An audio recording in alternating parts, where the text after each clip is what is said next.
Sorry I'm late. There were some technical difficulties. Hopefully people can actually. Gotta get the music under control. I think. Let, let me know if that sounds better. If there's people watching. Hey, test. What you doing? Nice to see you again.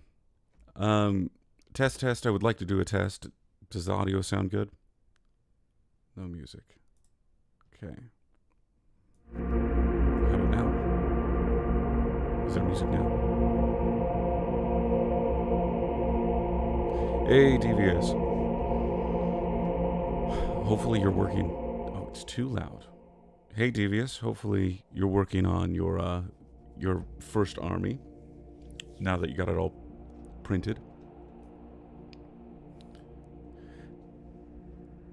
Okay. I have got the gain maxed out on my voice here, so please let me know if I'm blowing out your speakers. I'm beginning to think that, Devious, you always say my voice is too soft in these things. I'm wondering if maybe you need to turn up your volume. Okay, music's still a little too soft. I mean, test right now is currently the, what we're doing. Was a little too much, okay? Reduce the gain. I'm glad that, the first 10 minutes of this is just going to be absolutely unwatchable because we're just doing audio tests at this point. But DVS turn up the volume so the music can blast out. Yes. Let's have the music blast out everyone's eardrums. Okay. Test is the music. Good. Perfect. Huzzah. I've done like 6 live streams at this point, and you'd think I would actually be decent at setting these up, or at least giving myself enough time to set them up. But it was 8:54 when I started setting up this stream. So you're welcome for all the preparation that I put into this.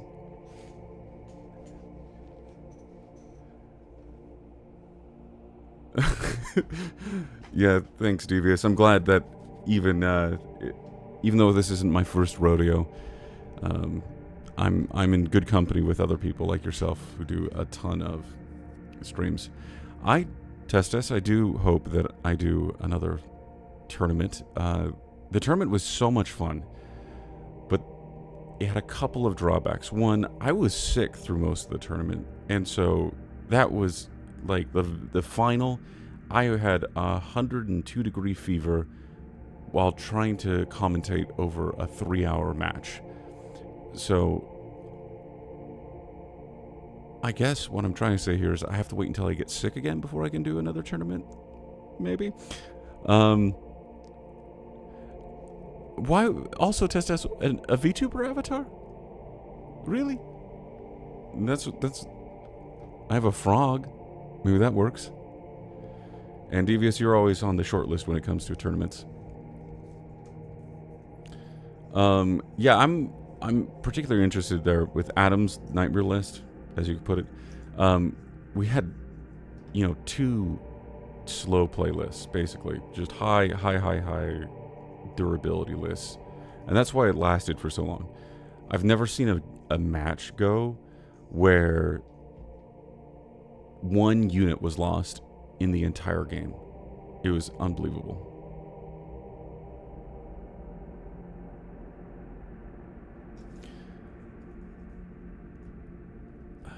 Let's see, can I pull this up? I've played around with trying to do make an avatar there. Test.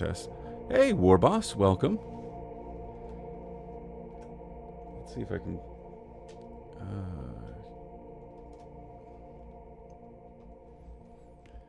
It's nice to see fits with the crew here. I did do a live stream test where I had my avatar up with my frog, and I had tied it to my face and everything. It didn't work great, but that's because I don't do VTube model rigging, and I used a really bad model to begin with, so maybe I'll have to do that. I would love to figure that out because it's that type of stuff is endlessly interesting. But welcome, Jamie. Nice to see you again. So let's see here. So I have a few things that I'm trying to do here tonight that I'm trying to figure out. Let's see here. Let's change it to that. So it's not just staring at a screen that isn't just Tabletop Simulator. We'll put ourselves in a beautiful library. Speaking of beautiful library, let's see if I can add it. Yeah, let's add an image to this beautiful library of ours. Someone in a comment, I don't know who it was, but I absolutely loved it, said, called me Froggy Lore. And I almost, at the very moment, changed my YouTube channel's name to Froggy Lore.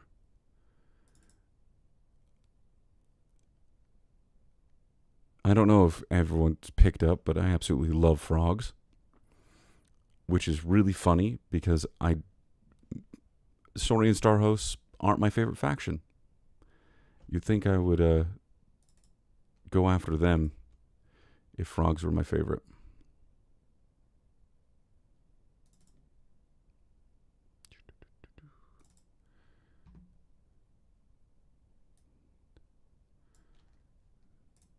There we go. Haha. Let's put the frog on the table. There we go. Froggy Lore sounds like a solid reason to rebrand, honestly. And yes, I mean, although I might have to switch completely. If my channel's name was Froggy Lore, I might have to just switch to doing lore about frogs. Like, people send me a picture of a frog, and then I write lore about that frog. Be a pretty massive departure, but I think it would do numbers. Oh, thank you, Test. Yes, don't forget to smash the like and subscribe button. Have to shill. But yeah, so tonight, I don't really have a good plan of what to do, but we have a few options here. One is to continue with the tier list that we started probably like 6 months ago. I don't know. 2 is we play StarQuest, Grimdark Future StarQuest. Or 3, we can just talk about life, have an existential crisis, maybe plans for the future.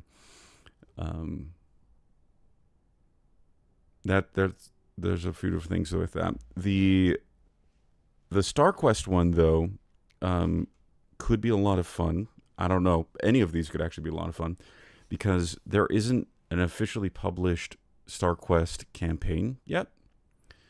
And so because I'm an insane person and I had today off from work, I started writing my own StarQuest campaign.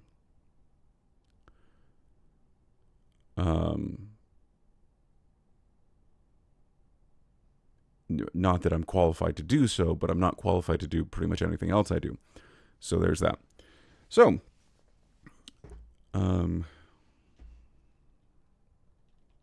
Devious, I've played a few rounds of StarQuest just to fiddle around, and it's all right. My usual problem with the quest is that you start with 5+ at best, and killing anything with 3 attacks is questionable. That's really fair. So just looking over the rules themselves without actually playing it, which that's the other thing.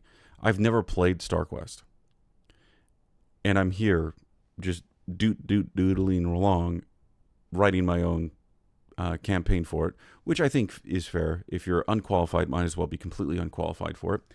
But just looking over the rules for it, it kind of reminds me of D&D second edition if it was written with a 5e worldview, and that sounds really weird. But what I mean by that is it is built for you to be simultaneously underpowered and overpowered. So in second edition, and this carried over to third and 3.5 in D&D, I'm sure you guys remember, it was way easier to specialize. And so you don't end up with these demigod all-arounders who could run into combat and survive. You had to pick your battles. Not as much as in first edition, but you still had to pick your battles. And here, it feels kind of the same way. Like, you need a well-rounded team to make this stuff work. But with that, you don't have the corresponding crunch that you got with second edition, and even more so with 3 and 3.5. So it's starting out at level 1 in Quest, you kind of feel like overqualified interns. Like you got internship, but you have a master's degree, but you don't have work experience. So you can do a lot of cool stuff, but it's not like you can survive anything. But yeah, let's see. I've missed quite a few comments here. Test. Obsession plus passion plus knowledge equals hobby nerd. Perfect. You see, obsession and passion's there. Knowledge, not. Devious. Volunteers playtester. Well, there might be a chance for that. Fits. Yeah, if you're doing a quest game and you want it to be fun, have the character start at level 3. Again, I've heard that advice given about Dungeons and Dragons for years. The game doesn't get fun until level 3, which, fair enough. That's true. Cameron with level 4 is peak. That's kind of random at why you'd say level 4 when you could choose level 15 or level 4,000. I don't know. Tess says, I had a plus 14 in persuasion. I could talk the patents off of NPCs in 3.5. Okay, don't get me started on diplomacy rules in 3.5. That was absolutely ridiculous. The DM had like 0 control over diplomacy. I love this one build. I saw it years ago, and it was a diplomancer. And by like level 15, they had a plus 100 to persuasion. And at that point, a bitter enemy would become your absolute best friend. But that's neither here nor there. Devious. Unless you start out with one of the tough 18 choices. First of all, it's absolutely wild that there's tough 18 choices. I was shocked. Like, in the actual Grimdark Future game, tough 18 is rare. Let alone there's like an aspiring hive tyrant that has it. Aspiring to what? You're stronger than most everything in the base game. Or at least more durable. Although I guess the 6+ quality helps out round that up. But anyways, you'll never have more than 4 attacks, where a lot of the enemies you come across are 3 wounds at minimum at quality 5+. Yep, that's true. You're gonna get overwhelmed in the action economy for sure with Quest, from what I've seen. Chapters 1 through 3 of StarQuest Into the Frontier is out on Patreon. Okay, so I just spouting nonsense out here saying that there wasn't any officially published. I have their Patreon. Okay, plug for them, by the way, specifically One Page Rules. They do a really good job with their Patreon. Like a really good job of producing content. But with that, it's kind of hard to keep up with all of it. I feel like you have to be good enough gaming level of participation to be able to track everything down. I watch his videos on the monthly recap so I can keep track of what's going on in the game. Anyways, So chapters 1 through 3 of StarQuest Into the Frontier is out on Patreon. Yep, I'll have to look into that to see how bad my rules were that I built comparatively. They start you out at tough 18 on destroyers and such because you're getting the crap kicked out of you and have much fewer attacks. Okay. Yeah, but at 18, at tough 18, you can get the crap kicked out of you and still walk away. Again, but I've never played the game, so I don't really have much to say on that. Test. I made a party out of tough 12 plus, and the amount of enemies that came out in waves was absurd. OPR's Patreon is the GOAT. I check it out every month, and I download everything. I already have basically 2 full-time jobs. I don't need a third, which would be keeping track of all of OPR's Patreon stuff so I can get it all, but I'm sure I'm not getting the most out of it. Okay, if Fitz can't keep up and he said he's missing stuff every month, then I'm hopeless. I mean, I can't even post a video or a live stream once a month this year, so yeah.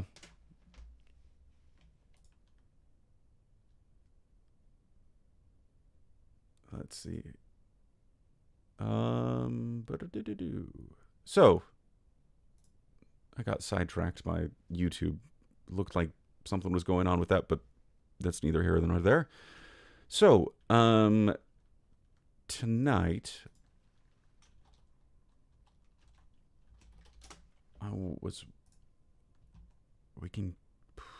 what do we want to do tonight? That's the real question.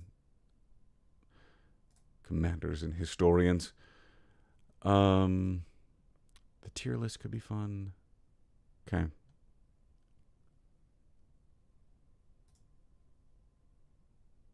I'm trying to pull up my tier list just to have it ready.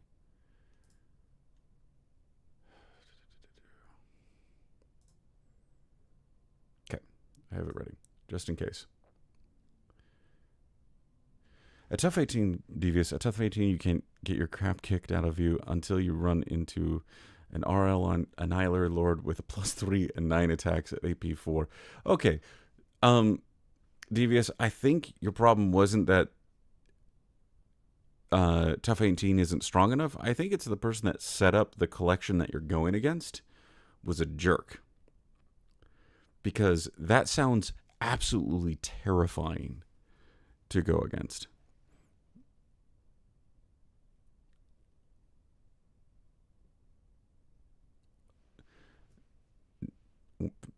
Warboss Fitz with all I know is 2025 is going to be the year of the orcs. Frankly, every year is the year of the orcs. The orcs are fantastic in every possible setting. The new orcs I'm excited to see as well. Okay. Things are changing way too fast for me at this point with this game, because they're like kind of doing new stuff with the lore. The Age of Fantasy World Book came out, and I still haven't finished reading that. Quest came out of the blue for me, and it looks like a really fun game. It's just this weird ecosystem. Weird's not the right term, but it's this crazy ecosystem that's developing so rapidly, in ways that were unexpected. So I'm really excited to see what they have in 2025. Maybe 2025 they'll topple the behemoth that is Warhammer 40K, but we'll see. That's highly unlikely. Okay.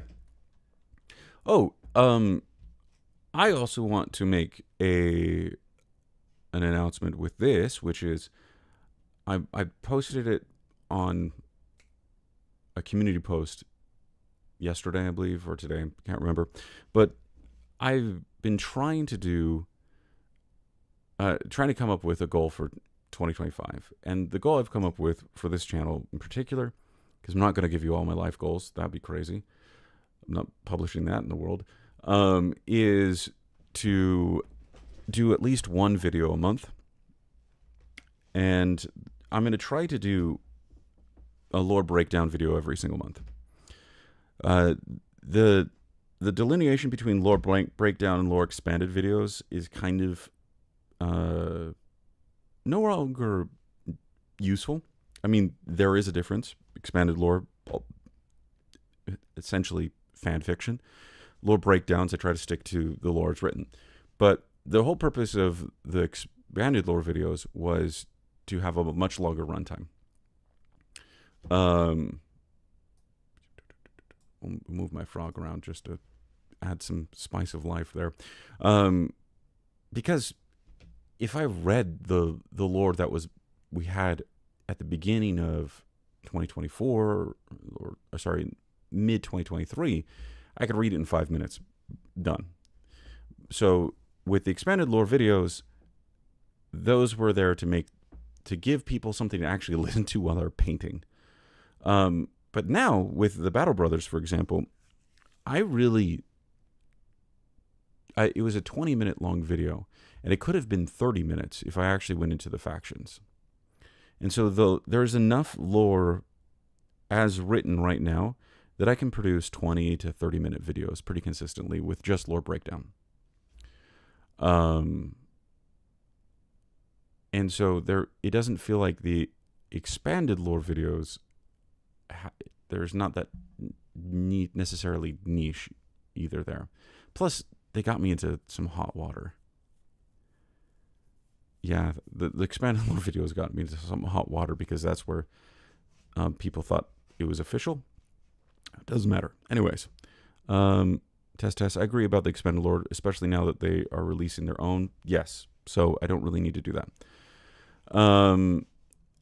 But what I've been thinking of doing, what I've been actually working on right now, is writing my own stories in kind of this setting. And I mentioned it on a previous live stream. I've got a really dumb idea that I absolutely love of a dude running essentially a bed and breakfast in a spaceship. And he picks up passengers and he delivers them to their location. He cooks for them. That's pretty much it. So it's about a guy going around transporting people. All that fun. Love it. Space Trucker. Yes. Devious, I would watch all of those. I think you mentioned the idea a while back, and it sounds so great. Yeah, so I've been working on that right now. I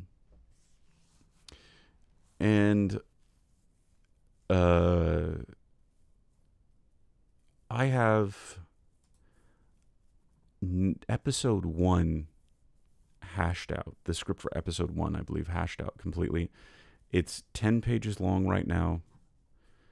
And 10 pages is usually about 20 minutes to 30 minutes. And I think that's my sweet spot for an episode would be 20 to 30 minutes. And my idea is, so just to be clear, I don't just have episode 1.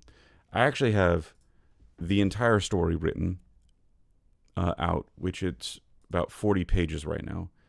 And then what I take from that is I won't take pieces of that story and then I make it fit, not make it fit, but I have it fit in a more of an episodic structure.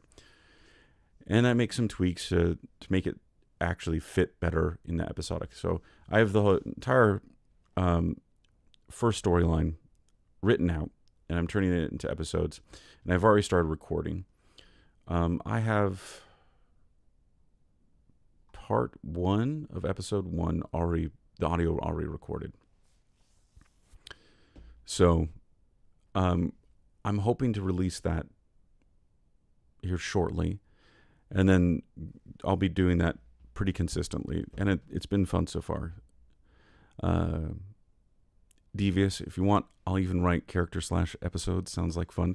Devious actually you've offered to do some voice acting for me in the past. So that's one of the things I need. I don't have a lot of character voices in me. Let me rephrase that. I don't have a lot of listenable character voices. I love being a dungeon master in D&D, and a lot of those voices are just horrendous. So I'm not going to have a voiceover of a story that includes a pretty bad voice consistently. So I'm thinking of potentially having other people do it for some of the side characters. Thank you, Devious. You said I'm on deck. Hey, if the goblin voice doesn't beat nails on a chalkboard, then is it really a goblin? That's a good point, Devious. Unfortunately, I don't have any goblin characters in this story. So, fits with, like the bar in Deep Space Nine. I love it. Took quite a bit of inspiration from Deep Space Nine, actually. So, keep an eye out for that. It's going to be closer to my narrative videos that I've done before. Defenders of the Fractured Wall, for example, where I'm trying to have, background music, but also include sound effects to make it more like a audio drama, I think is the appropriate term for it. So yeah, I've been working on that. That's been a lot of fun.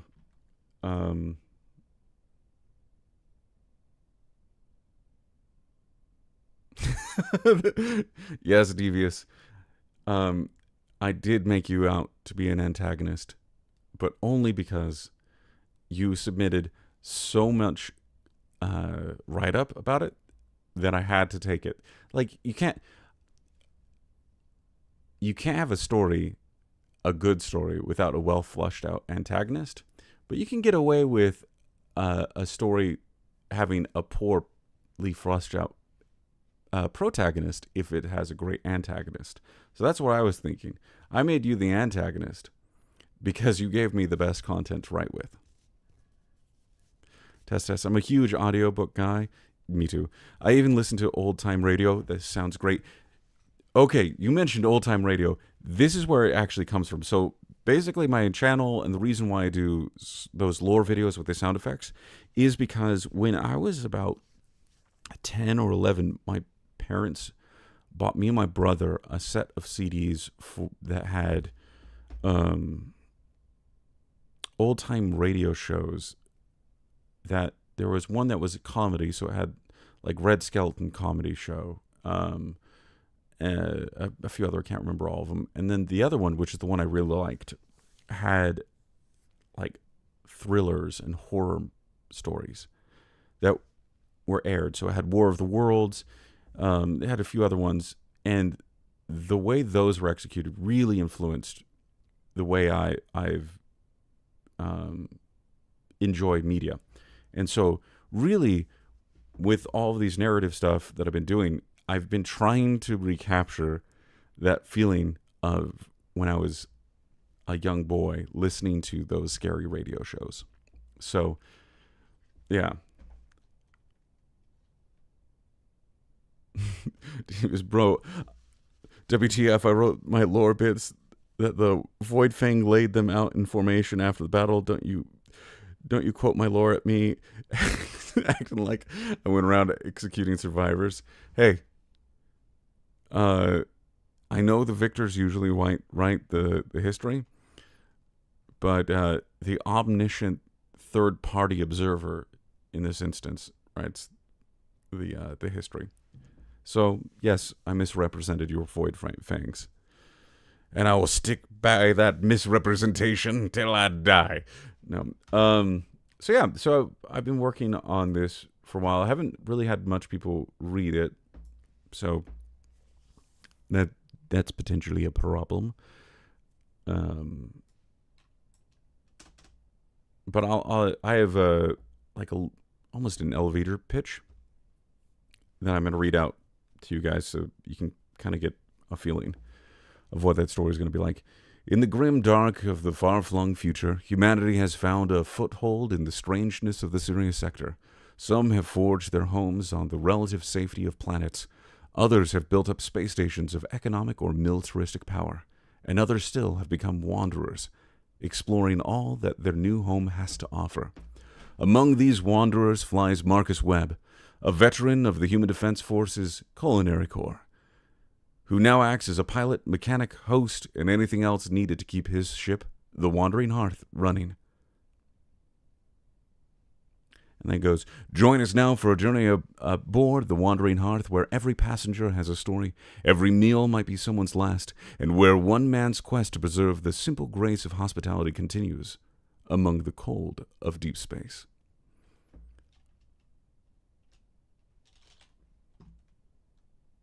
So yeah, that's my intro. I don't know, but that's the whole premise there. I'm really excited about episode. Sounds like a cheesy sci-fi blurb. Yes, that is exactly what I was going for. So yeah, we'll get to that. Hopefully my video in January will be episode 1. We'll see how it does. I'm going to do, no matter what, get through the entire story, which should be 3 to 4 episodes. And then we'll see how it performs on the channel. I'm not super tied to numbers, but if I get like 15 views cumulatively on the entire series, it might not be worth writing the next. But my overall idea with this that I would love to do is to do it kind of like an anthology series, where it's just taking snapshots of voyages and piecing them together. So we'll see. But test Culinary Corps was a nice touch. Yes. So his backstory is basically, I just wanted a dude so obsessed with cooking and food in deep space that he dedicated a good portion of his ship to actually supplying his kitchen and cooking everything, to the point that it's actually hurting his business because he doesn't have enough space to haul enough people to make it really profitable. So he has a small ship with good food, and that ship can go pretty far, so he can do trips, but that ends up leaving him with not being able to make money in volume, so he has to make it in quality. But his ship isn't nice enough to attract like wealthy people. So what he's left with is a group of just desperate clientele. And so that's where he's picking up desperate people in different situations and giving them food as they're both stuck on a ship going through deep space, and they have to deal with each other. But test. I've always wanted to hear a story about a space plumber. Like, dude just wants to unclog pipes and make sure there's hot and cold water. Yes. This is. I've heard some stories about this off of the subreddit H. What is it? Humans are awesome. H. What? It's the Humans Are Awesome subreddit, I think is what it is, which is essentially a subreddit of people posting story HFY. Yes. And one of them literally was like a handyman, and these aliens were stranded somewhere, and they called for a handyman, and the handyman showed up, and they were just floored because he was a human, and they used teleportation technology. And teleportation technology apparently is super scary. And so they're like, oh no, I'm telling the story so poorly, but it fits with that plumber. He's like, yes. Yeah, Devious. I listened to Agro Squirrel a bit. He reads that one out. They gave him the tech funeral and everything. Yes, you know exactly. I love Agro Squirrel. His voice is amazing. I've been listening to him for a long time. Part of the inspiration of this channel comes from him as well. So, anyways, we've been chit-chatting for a long time, which is always fun and fine. But we might want to actually do something. I don't know. Trying to navigate through screens here. Oh, okay, cool. We got 8 people. That's awesome. Yes, so here's what we're going to do. I'm going to let you all pick what we're going to be doing today between, now that we've hung out for a little bit, pick between doing the tier list, finishing up the tier list, or trying out StarQuest. It's up to you. Cameron with I vote for the thing most people want to do. Oh, very, very poetic there, Cameron. That's this. I agree. We'll be doing the most democratic thing here. But so, in chat, please post quest or tier list.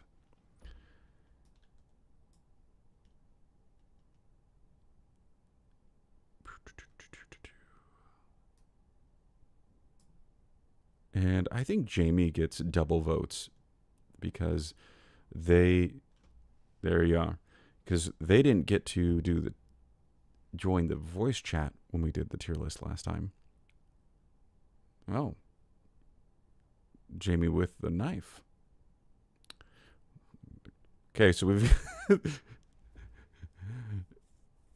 I'm sorry, but I think Jamie gets the win here. They came prepared with a weapon there, Devious. So Devious voted for StarQuest, Test voted StarQuest, Jamie voted for tier, which is squirt gun versus knife.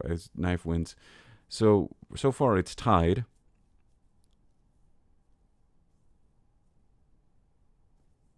We're going to war here over.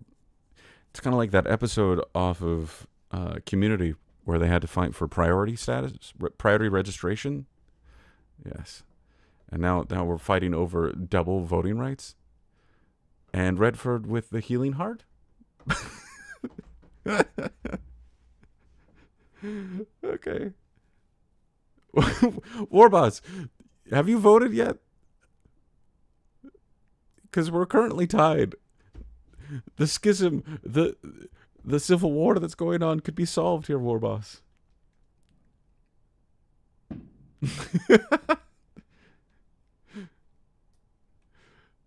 Test going medieval / wizardly. Okay, so far we got 3 for tier list, 2 for the quest, and that's 4 out of the 7 people who are watching, which is pretty good. We have 3 lurkers, so I think we're gonna have to call it. Yeah. The tier list 1. Okay, now I gotta get my stream set up to handle the tier list. Let's see here.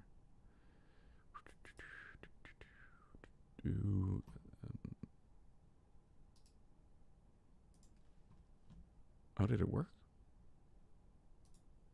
Yeah, it worked. Dang.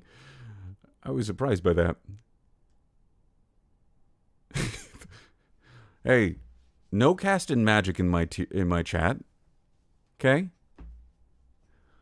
There's no spellcasters here. This is a ranged or melee only chat. Okay.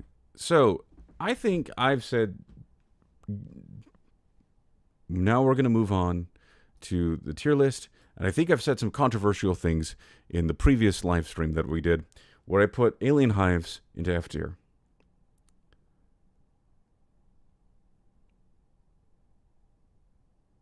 And the fighting continues. Oh my goodness. Calm down. Chat. This is a friendly place. Or it used to be. Before the war. I'm going to revise my statement here, and I'm going to put it in D tier. And the reason why I'm putting it in a D tier is because I wasn't judging it on its own merits. I was judging it based off of every other Alien Hive-like faction that I absolutely adore. So the Zerg, the Tyranid, the Xenomorphs. And that's not fair. Just because it's called Alien Hives and the actual rules itself is for the Tyranid style play doesn't mean the lore has to be compared in the same way. So I'm going to put it as D tier. The reason why I'm putting it at D tier is because there's too many inconsistencies in the lore for me to actually enjoy it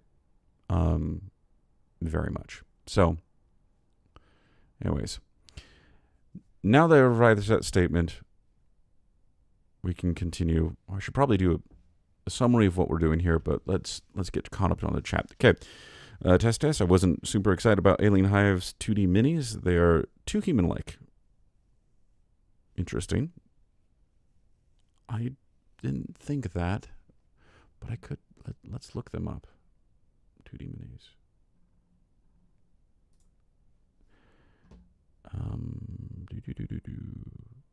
Would the 2D minis be on the Drive-Thru RPG for them?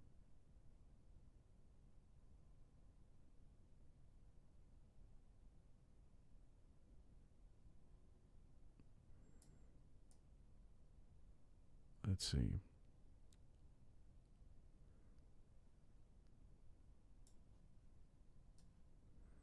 Not yet. Patreon exclusive. Okay. I'm not going to pull up my Patreon and dig through it. Patreon's a kind of a pain to try to dig through. But yeah. Devious, honestly, after your explanation, I think I agree. For a hive mind, they're very unhive-like. Lore-wise, they're not a hive mind.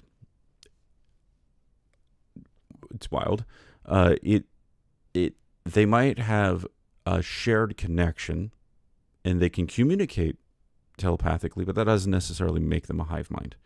So they're not a collective gestalt of consciousnesses. Each one is a distinct creature that can communicate collectively. But yeah, this is why I picked the tier list for the inevitable brawl. Yes, Jamie, you started a brawl in the comments. Now let's continue the brawl in the tier list. Warboss, this is the lore tier list, right? In the case the alien hives are really weak. Yes. So let me give a summary. This is part 2 of a tier list that I started like probably 6 months ago, where we are going through and rating the each faction based off of its lore. Other people have done them as a game faction. Time to do the lore, and that's why we have the Ratman clans at top in the S tier. Absolute fan favorite from people. It's a really unique aspect, and it takes it steals appropriately, which I really like. Redford. Actually, Alien Hives is S tier because reason 1, I made my own lore that is better than the original. Okay, so I should do an entry here that is Redford's fanfic, and that is S tier. Please don't send it to me. I don't want to read your Alien Hives fanfic. I agree with you. It's S tier. We'll just leave it at that. Devious, if not hive mind, then why are they called alien hives? I believe they're called alien hives because their home worlds are structured the way that hives are, like specifically like termites, the termite hives. If you look at some of their pictures that they've provided in the world book and other places, it does look like in the background that there's almost burrow-like things in the side of mountains and stuff. So I think that's what hive is actually referring to. Is hives is referring to their living situation.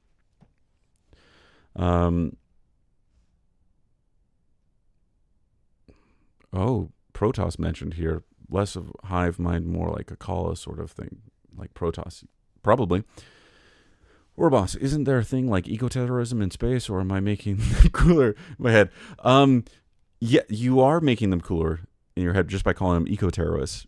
They're simultaneously really good at terraforming, so they are kind of eco-terrorists in that aspect, but they also really value harmony with nature. And I don't know how you reconcile the difference there between being good at changing nature to what you want it to be, and then also being harmonious with nature. I feel like those are completely different. Those are completely opposed things. So yes, they're eco-terrorists because they're hypocrites. They're like, we'll show up on your planet, and then we're going to make it like the way we want to have it, but we're going to say it's because we're being chill with nature. Jackals. Where are jackals? How, Devious, how is A tier doing the jackals dirty? Honestly, I feel bad having anyone be bad guys lore-wise except the wormhole demons. I will fight you there, test on that one. I will fight you on... There needs to be bad guys. There needs to be bad guys.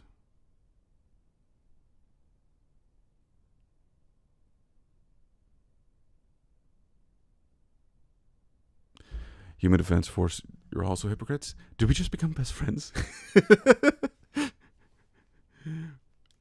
We add the missing we. Okay. Then who is the definitive bad guy in the war? There isn't a definitive bad guy in the lore. Not even the wormhole demons are. Like there is. What's the difference between a nemesis and? Okay, I'm looking this up.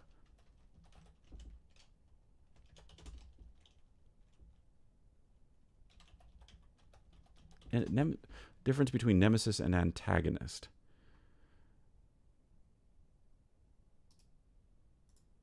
So let's see here. I'm doing some Googling. And I might have just picked a very, very niche topic that's hard.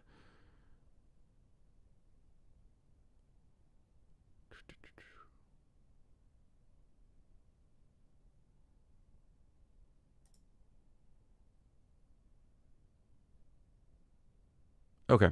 So what I can tell from this is, I wanted to be bring this up specifically. The reason why I brought this up. So, in this, I feel like there are nemesises, whatever the plural of that, but there aren't any antagonists. So a nemesis, from what I saw in my Google, so who knows if this is right. A nemesis is a an oppositional character who is opposed to the protagonist themselves. Not what they're trying to achieve, but specifically them as an individual. Whereas an antagonist can also be a nemesis, but an antagonist is opposed to what the protagonist is trying to achieve. So it doesn't necessarily mean that the antagonist cares about the protagonist. You could care less. It's just the antagonist wants to prevent the protagonist from achieving it. So a nemesis is like, I hate you as an individual. A protagonist is, I hate what you're trying to do. The reason why I brought that up is wow, the chat I just went off a diatribe and you guys are way past me, but hopefully I can catch up. Their test is there aren't any bad guys. There's only nemesis. And what I mean by that is that the Havoc brothers aren't necessarily bad guys from a antagonistic standpoint. They just really hate the Battle Brothers. Not because of what the Battle Brothers are trying to achieve. They hate them personally. And so they're a nemesis. So they're like, screw you in particular. And that's all there really is in the lore, and how it's really been throughout. I mean, this was retcon, but the Dow Union versus the Orc Marauders was screw you in particular.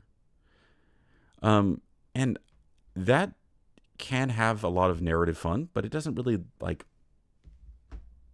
help with developing these stories. Because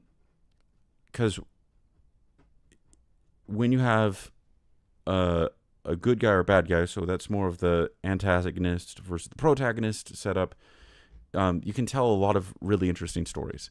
Warhammer 40k does this by setting up essentially the Imperium as the good guys, even though they aren't the good guys. But everything's told from the perspective of the Imperium. So they are the protagonist. They're not necessarily the good guys, they're the protagonist of the story. There isn't really a protagonist in this setting, and that's purposeful. One Page Rules has come out publicly and said they're trying to be agnostic to that. They're trying to be, there's multiple sides to every story. So you can, every interaction you could have a protagonist, antagonist, and that's why I think there's shown up to have this nemesis relationship of one faction really hates another faction, not because they're opposed to what that faction stands for, not because that they are opposed to what that faction is trying to achieve, but more specifically because they hate them personally. But in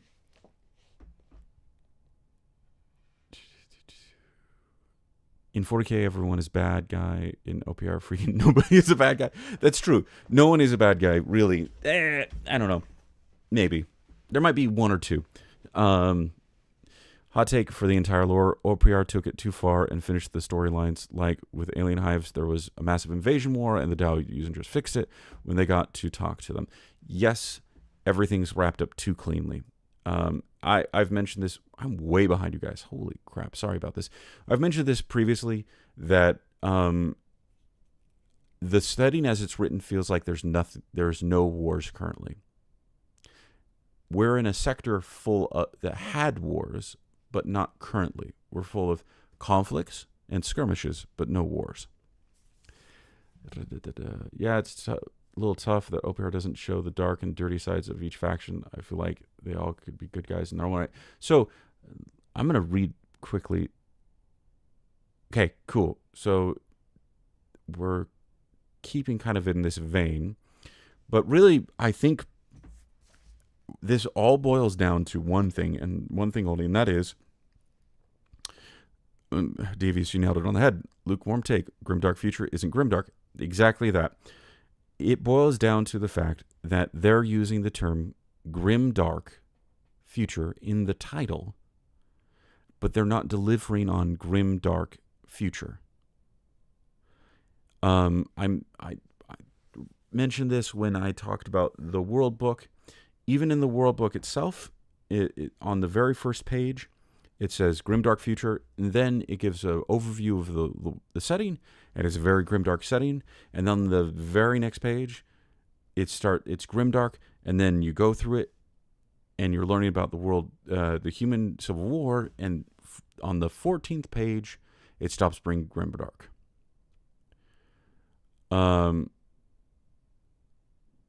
And the rest of the World Book isn't grimdark.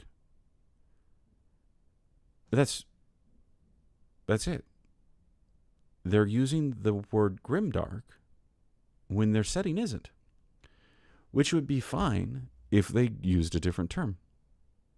And that's what I think. If they rebranded, I don't think they should, but if they did rebrand it from Grimdark Future to Spacefarers or something like that, that would be dumb.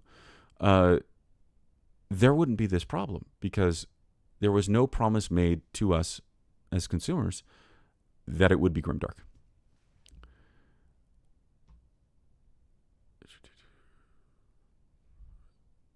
You're devious with the definition from Google of grimdark as a genre. Devious Serious is not a dystopia, right? Yeah, you kind of need to sprinkle in your own grimdark into your own campaigns. Correct, Jamie, you do. Which is perfectly fine, because I think like 80% of people who play this don't play with the lore. And that's with running this lore channel. I've noticed that there's been so many comments from people, specifically on Reddit, who are like, hey, why are you making lore videos? We don't use the lore. And I think that's fair. Everyone just uses 40K for the most part. Test. I'd love to see a living universe where we submit our results of our battles and OPR changes the lore yearly. Alien Hives was attacked and beaten back. They lost control of 12 planets or something. Yes, that would be so cool. And I would love that.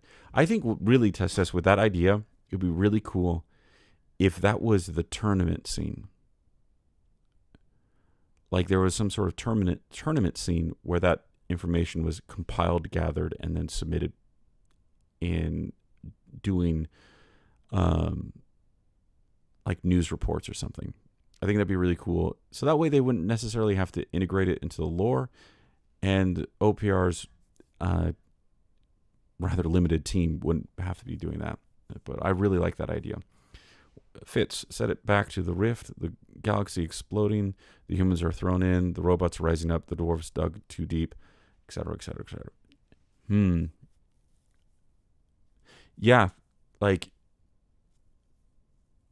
it would have been really cool if it was set at the 11th hour right before the Radiance Cascade. And then we'd be in the middle of a battle. Then there's the human problem there. Okay, actually, that's another problem here, is the Radiance Cascade basically ended all of the wars. So maybe the Radiance Cascade is a problem.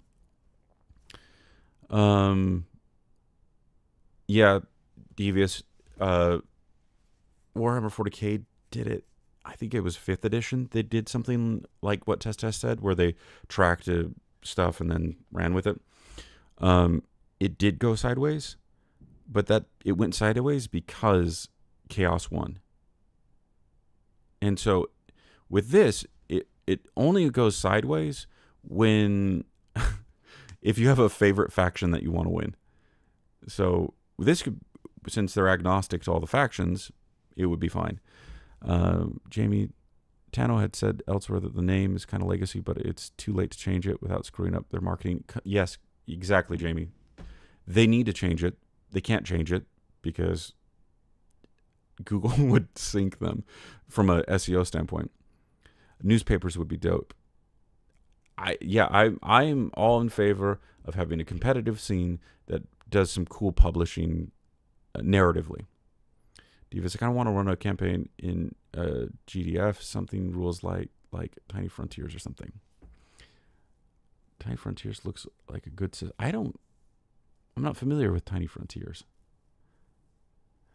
Another thing, actually, OPR seems to be this is devious. That's another thing, actually. OPR seems to be underestimating people's willingness to play bad guys. As someone who is willing to play bad guys, I completely agree with this. Head Desk remembers the first assault on Acadia. Meanwhile, my buddy Tyranids consume. No, I'm not. Yeah, that's me. I don't need compelling characters. For me, I don't need to relate to anything. I want to cause mayhem and destruction and eat. Oh, yeah. Happy New Year, East Coasters. And may your 2025 be fruitful and plentiful. Test. Yes, if you are a GM, you love playing bad guys because that's all you've been doing. Okay.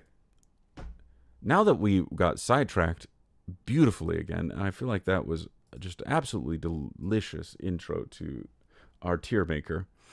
Oh, thank you, Florida man Test has wished us a happy new year. Thank you, Test. Okay. Let's see here. Let's go with Blessed Sisters for our next faction that we will be going over today. So we tried to do this before where we brought people in. Jamie, can you remind me which faction you wanted to chime in on? Was it the Ratmans, the Jackals on the last one? I was supposed to make it so we could actually have a chats on Discord. I didn't do it. I didn't figure out how to make that better. Come on, Jamie. I know you have a life and everything. You can't remember? It doesn't matter. You can pick one of the factions you'd like to talk about if you want to join in a chat, or we can just continue like this. Doesn't matter, voice chat wise.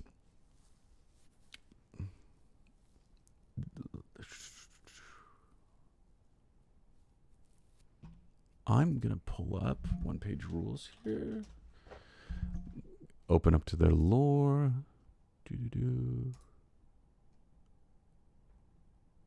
And Blessed Sisters. There we go. Okay, so we'll continue with this. Blessed Sisters is what we're going to be doing. The Blessed Sisters are an elite force of religious warriors equipped with advanced armor and weaponry, which formed under the guidance of the God Queen, a humble woman suddenly turned into a symbol of hope and resistance. The sisters act as mediators and rely on diplomacy rather than ruling through force.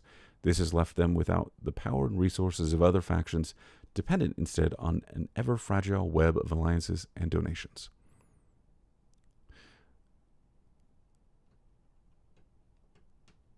Yes, Test. We do have passion.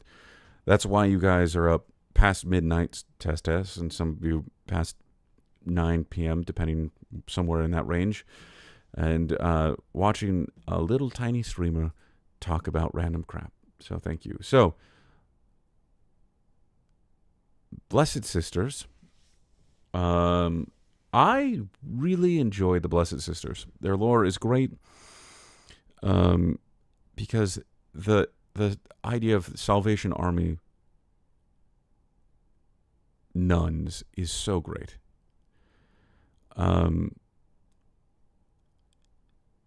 Yeah, Jamie, you're right. She says, I love the sisters, but nothing in their models makes me think poor nuns. That is true. Their 2D models and all of that makes them look pretty well equipped. And that's kind of the problem. But from a lore specific standpoint, not visual aesthetics, but from lore, it is so good. And Devious, I think you're bringing up the point that I was about to bring up, which is I think anything adjacent to the God Queen is solid. She is the closest thing to the Emperor we have, except for the founder/conduit. Yes, she is the juxtaposition of the founder.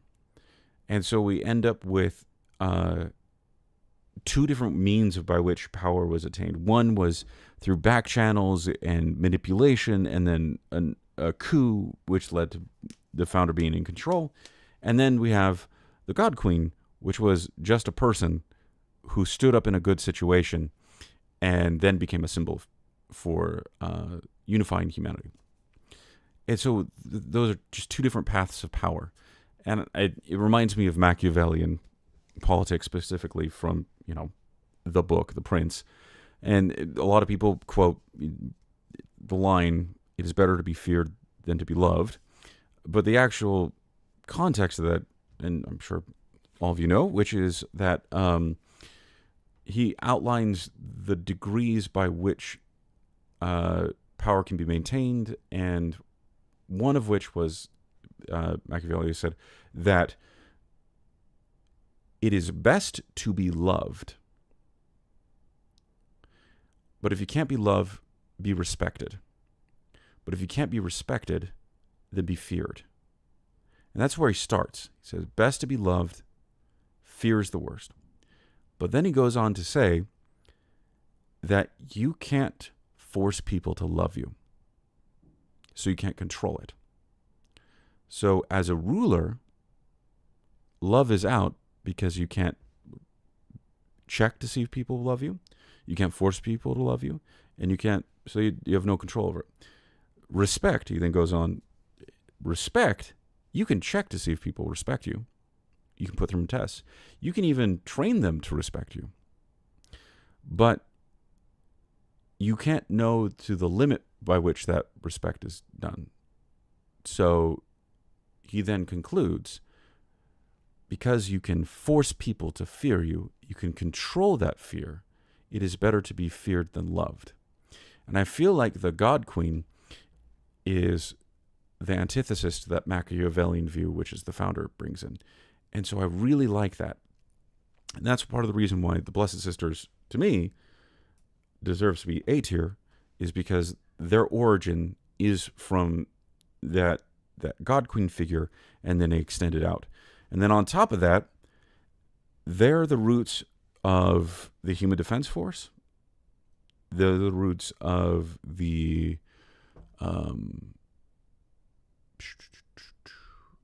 Human Inquisition. And so they created this really fertile ground for good storytelling for the human world, the human-controlled worlds that aren't the Protectorate. So I really like that. Fits. For their themed list I'm doing for them, I'm determined to make their exosuits work as an army. That would be cool. Blessed Sisters are great. I like the Rat Clans in AOF have a God Queen of sorts too. I didn't know that. I need to reread the lore. Devious. Actually, it'd be kind of cool if they Iron Handsed it and the sisters slowly devolved into hyper-religious super sect with Inquisition backing that protected with Iron Fist. So, they did devolve into a hyper-religious super sect, but because of the schism with the Human Inquisition, it's like they shunted away from the Iron Handsy piece, where the Human Inquisition became their, oh, we can't be like them. And so they're super religious, but that turned them into sequestered nuns who are like, we're not going to use any force to get what we need, and we're just going to be completely above board. And that's made them weak. So, yeah. And with the schism, they remain in the status quo of no conflict. Yeah, exactly. But, I mean, everyone's in no conflict. So we can't hold that against any specific faction for this. Okay, moving on. Anyone disagree with A tier for Blessed Sisters? I've been hanging out with the war demons too much. Blood for the blood god. No. There's no blood god in this setting. Okay. Let's move on to the Custodian Brothers. Custodian Brothers. Now, the Custodian Brothers lore has changed quite a bit since their initial release. Not quite a bit. It's developed. Quite a bit would be the Orc Marauders. They've absolutely redone them as they should have. So I'm excited to get into the Custodian Brothers. But the Custodian Brothers are the personal protectors of the Conduit, the heir of the founder who created the gene mods. Few in number, they use cutting-edge armor and weapons customized to their exact specifications. They serve as the Conduit's personal guard and emissaries, delivering his orders and enforcing his will directly. The Custodians depend heavily upon their reputation and the trust that others invest in them. In order to maintain their status, they have slowly embraced intricate honor ceremonies, destructive rivalries, and webs of lies and secrets. Okay. So there's really three parts to the Custodian Brothers lore, being reductivist here. And let's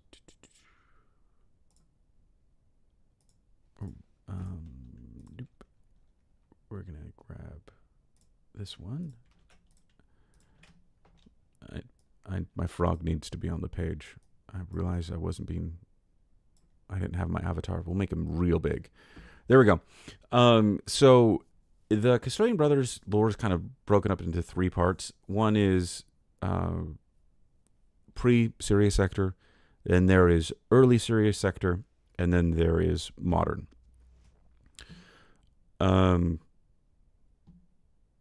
With them in the pre-Sirius Sector, so this is really early on in the human setting that we're given information around, they were the trusted acolytes of the founder, which I have no idea what that means, and they don't give any context of what that means. But that could be like his lab buddies, potentially, or it might have been the ruling class that was like, hey, we're chill with your coup, and we're going to help you out. And so they're the parts of the ruling class the founder didn't kill off. But anyways, those are potentials. The acolytes became the custodians, which is wild because the way it's written right now is it's possible that the acolytes from Earth are still alive. They're the only faction that mentions immortality because they're the ones that figured out how to achieve immortality by transferring memories from a dead body into a clone. So there's possible that they were genetically modified to become immortal, or that they are also enjoying the conduit program and are immortal. So there's a whole bunch of fun lore there. Jamie, with my hot take on the custodians is that they are for players with ubermensch fantasies, but somehow mega super soldiers weren't uber enough and needed to break into a janitorial domain. Okay, that is so good. Yes, so not only were people not happy, like there's super soldiers, battle brothers, and then there's super soldiers, prime brothers. They needed to be super soldiers, custodians. So Testis, and there are no female custodian brothers, as there shouldn't be. There is no mention of gender in their lore. So it's possible that anyone can become a custodian brother, but you do lose your gender in the process.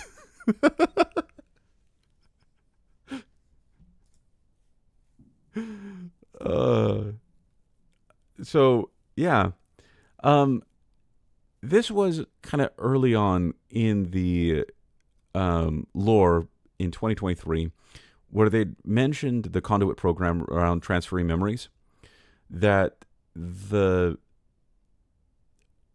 clone, each subsequent generation of conduit, wasn't as good as the previous. And so the conduit might be degrading and like going crazy, but they remove that mention from the lore now, so that's not the case. But anyways, I think the Custodian Brothers is actually really good lore. It specifically around how they're like, they went from being the acolytes of the founder, getting genetically modified, and then losing the founder. They reestablish the founder via the conduit program, and then they go in and create the protectorate, basically, and they run protectorate. I really like that. This lore has nothing to do with how they play at all, because the only mention of their combat ability is around their courtly intrigue, is what the section's called. So all of their like highfalutin status fighting that they do. So in gameplay, they're the super soldier. In lore, they're the bureaucrat in plate mail.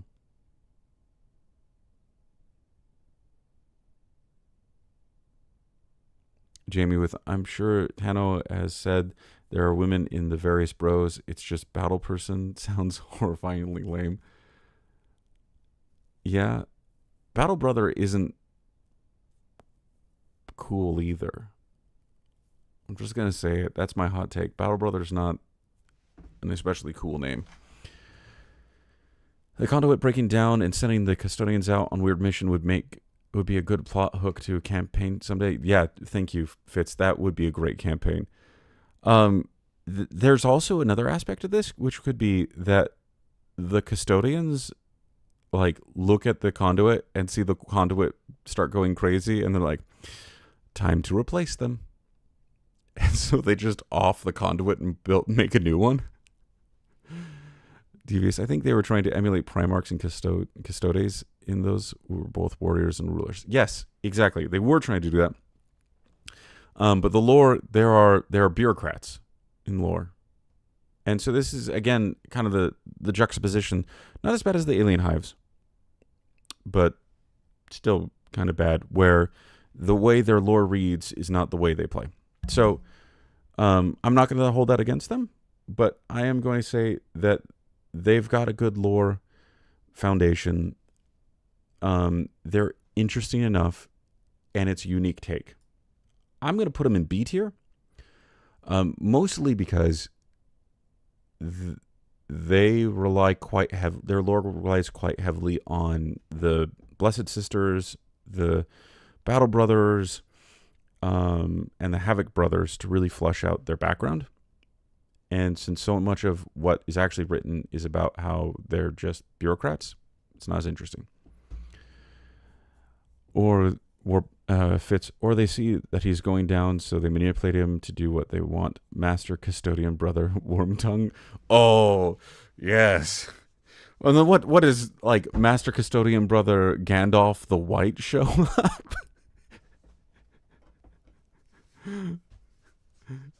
Yeah, that would be great. Okay, drop everything I'm doing. We're going to retell Lord of the Rings using Grimdark Future. Gandalf the Grimdark instead. Yes, Jamie, that's perfect. Okay, so I'm putting B tier. Anyone disagree?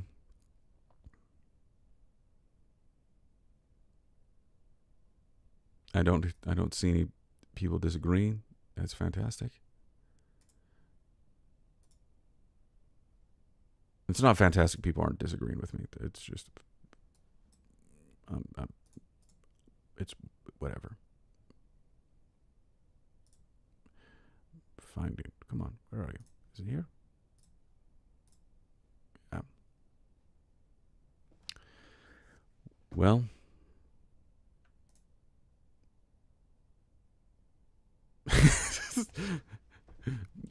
Devious. Sounds good to me, says the guy who hasn't read the lore for months. Fair. Okay, now we're going to do Dark Elf Raiders. Dark Elf Raiders are always fun. Let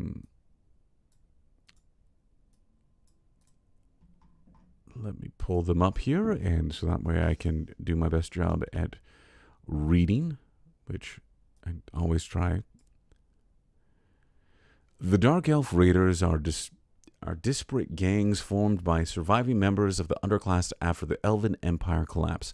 They rely on the mobility of their small raiding parties and advanced anti-gravity skimmers to make up for their lack of heavy armor. Abandoned by their ruling class during the Robot Legion Rebellion, or Uprising, handfuls of the elvish lower classes managed to escape into space. These surviving elves formed gangs, ready to do whatever it takes to survive. Bitter and distrustful of outsiders, the gangs persist, taking what they need from outsiders to ensure that they can never be betrayed again. Okay. I'm going to say this. The Dark Elf Raiders, the best thing they've got going for them is the Robot Legion's Rebellion. What I mean by that is the idea that the underclass did everything they could to get off planet from their homeworld, stealing ships, bribing people, using every criminal aspect possible to try to get off the planet is a really cool way of starting a faction. And it's like, yeah, these guys would be distrustful outsiders. They would be raiders. The system screwed them over. I like that. Okay, I'm going to read through. Jamie, or actually, Devious. Okay, so I'm a little biased towards Dark Elves, but we all know why. Yes, it's because you've played them and they're really strong. Jamie with, I think, Durer, I think think has a ton of awesome potentials. Dark Elf Raiders has potentials.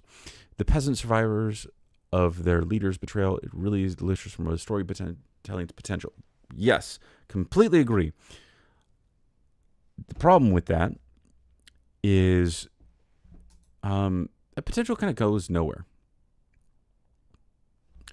So if you actually read through the lore, it goes, we get 3 paragraphs of them on the world, getting off the world, and then trying to establish themselves off-world. And then there's 2 paragraphs about them being raiders and warriors and scientists. I don't know where the scientist part came from. Like, I know they went, and as Diaz pointed out, they're stealing stuff from the Battle Brothers, but like, if their origin turned them into raiders, where did that high level of reverse engineering come from?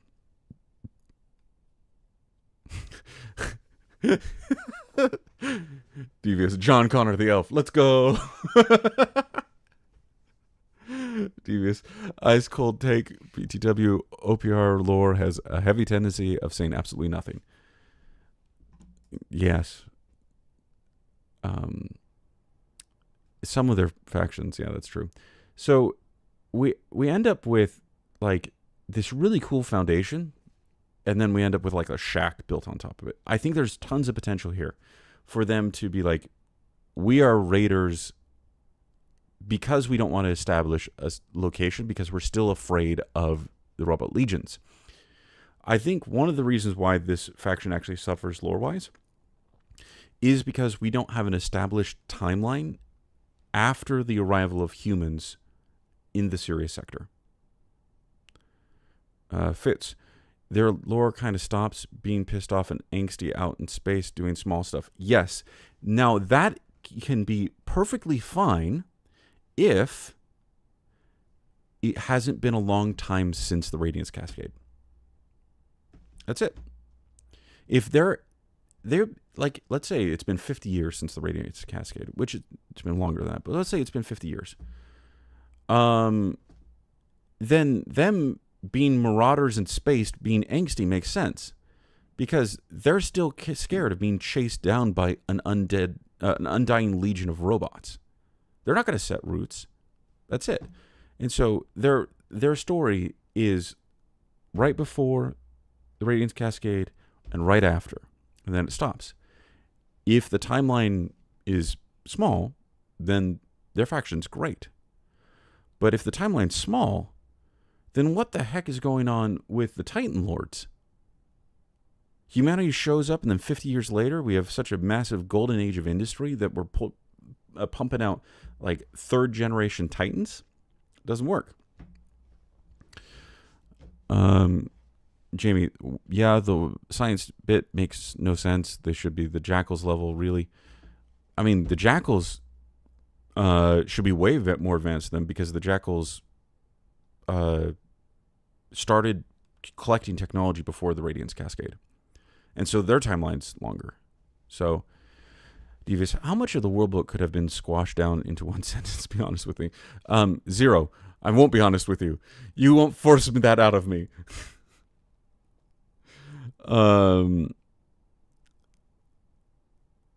Devious, the Titan Lords have lore. Yes, they do, and it's really good. Jamie with Devious World Book. There was a misunderstanding with some robots and some deaths were involved. Then some minor disagreements happened.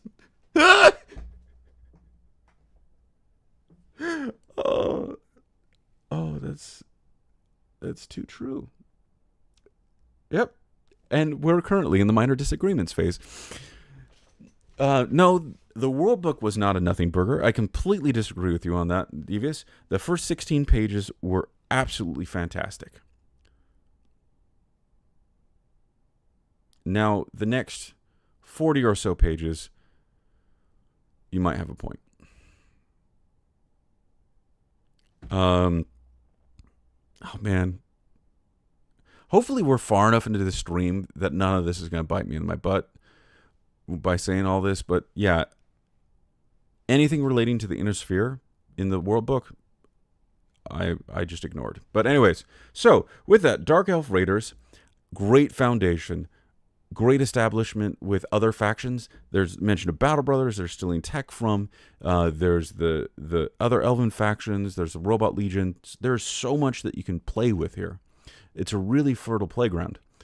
But nothing's been built on it, really. So for that reason, I'm going to give them...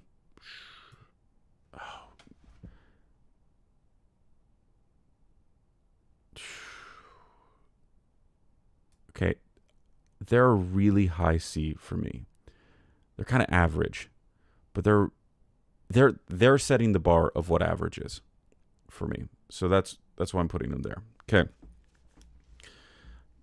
I need to go get a drink. I'll be right back. Bear with me. Just 1 second.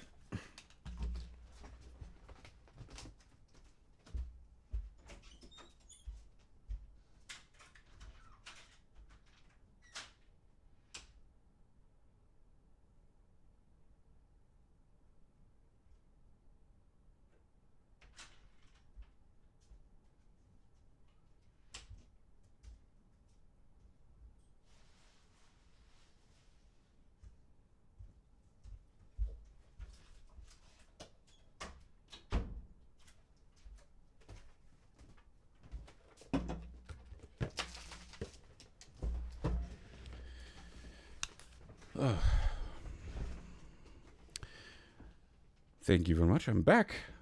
Also, thank you all for joining me on this random stream that announced way too late on New Year's Eve. You all could have been doing something more productive with your life, like sleeping or sleeping. But I appreciate you joining me for this stream and making this a really fun experience. So, okay. Now we're back at it again. Oh. I am enjoying my 7.5 ounce fluid A&W root beer. It's the tiny can of root beer, so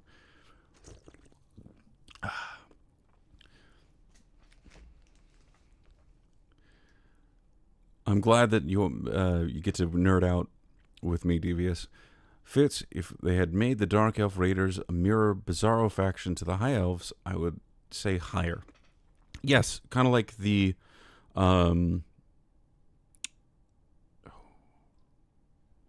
what is... Dang it. I'm forgetting my StarCraft 2 lore. Where we have the Protoss and then the Dark Protoss. Where they're kind of opposed to each other. It would have been really cool if the High Elves, or sorry, the Dark Elf Raiders were like... So we first were scared of the Robot Legions. And then we realized that it was actually the High Elves that screwed us over. So we're going to go hunt them down. I think that would have been cool. Test. My local OPR group is kind of too hardcore. They are super competitive and don't care much about the lore, so this is blissful to me. I'm glad that I get to be your hardcore lore space, not hardcore competitive space. Fits like the High Elf fleets are all shiny and everything works. Then the Dark Elves are usually stolen ships and screaming. Yeah, but they could be stolen ships and screaming, then stuff still works. Oh, maybe this is the plumber faction. They go around, steal your ships, and fix your plumbing. Okay. So, C tier.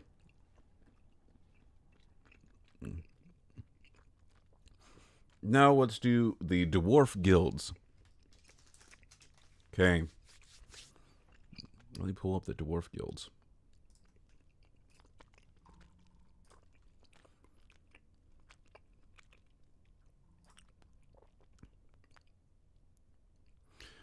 devious. OPR lore would be a lot easier to nerd out over if it was actually, oh no, actually compelling. Sorry to be aggressive about it. I'm dying. I popped a piece of candy in my mouth when you wrote that. Okay. Dwarf guilds. Dwarves are short humanoids united under the banner of conglomerate of mega companies. Wow, that was hard to read. Their armies are made up of slow warriors with powerful weaponry and rely on having a solid long-term plan to make up for their low mobility. The dwarf guilds surge outwards from their homeworld, hoping to claim ever more of the galaxy's resources. Their ambitions eventually resulted in them starting a war that could not win. They could not win. Desperation led them to activate a machine that would end up destroying much of the Sirius sector. Now the scattered survivors seek to rebuild with the same ambition of their predecessors. Hot take, dwarf guilds could be the biggest bad guys. They literally started all this because they wanted to encroach on the orcs. Not a hot take. They were the biggest bad guys. Maybe yours is a hot take because you're saying they are currently the biggest bad guys. And I would say that is a hot take because they were the bad guys. Now they're nobody. That's it. So I'm going to start in. They started their description differently, so I'm going to start going to this. Oh, hey Nexus. Great to see you here. Thank you very much for joining the stream. I am happy to be doing some OPR stuff again, and that's very kind of you to say that I have a sexy voice, but no, I disagree. I do not find my voice sexy. Maybe that's a good thing. It's like I would listen to my voice too much. Anyways, that's it. I'm getting lost. Okay, so the dwarf guilds. Oh yeah, the Hitchhiker's Guide to the very good point, Fitz. Your planet has been scheduled for resource breakdown. Have a good day. By the way, Hitchhiker's Guide to the Galaxy is my favorite book series of all time. And I think it's a travesty that the Hitchhiker's Guide to the Galaxy is not included in lists that are like the top 10 list best science fiction books. Yeah. That makes me sad. I think the Hitchhiker's Guide to the Galaxy series, maybe the first 3 books, are the best works of science fiction, period. But Devious, come on, OPM. We're both card-carrying members of the Sexy Voice Boys. Yes, but someday I'll graduate into the Sexy Voice Men Club. Someday. Okay, so the dwarf guilds, I'm going to start out with them a little bit differently. If I can remember what it is. Yes, I remember. I feel like their lore is out of order. What I mean by this is I don't think it makes sense that mega corporations caused the war and then the Radiance Cascade. That doesn't make as much sense to me. Mostly because, not saying that mega corporations don't do that, they clearly do, but mostly because if the dwarven civilization was completely destroyed, which it was, and we only have the survivors, how is there dwarven guilds as described in the lore? So the dwarf guilds still exist, and they're still described as using kind of mega companies controlling different regions of space.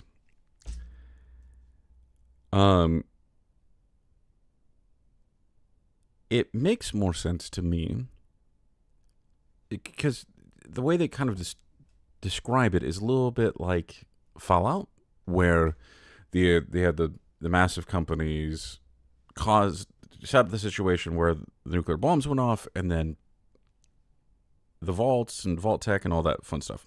But in the end, those massive corporations weren't there anymore.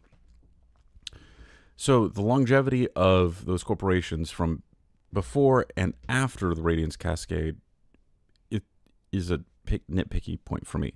So I feel like it would be better if it was the dwarven civilization was closer to what we think of mostly with the dwarven civilization, a big bureaucratic system that has guilds that then caused a war that then was destroyed, and what was left was the remnant of the guilds. And those guilds then churned into mega companies since the Radiance Cascade. And thus we end up with the faction aligning with the companies and those guilds, and they can have inter-guild conflict. I feel like that would be a much better way of structuring it. But that's neither here nor there. Overall, I think the pre-Radiance Cascade dwarves are some of the coolest bits of lore that we get in the entire game. Their fight with the orcs is cool. The fact that they pushed in, we're doing planet stripping. I'm always a fan of planet stripping. The Zerg, for example, Tyranids, anything that goes into a planet leaves a desiccated husk, I'm a fan of. Don't know why. But, so that's great. And the fact that they caused the Radiance Cascades, great too. Not like the Radiance Cascade killing billions was a good thing. But anyways, that's really interesting. That's really interesting story. But they suffer from the same thing that the Dark Elf Raiders suffers from, which is their lore just kind of stops.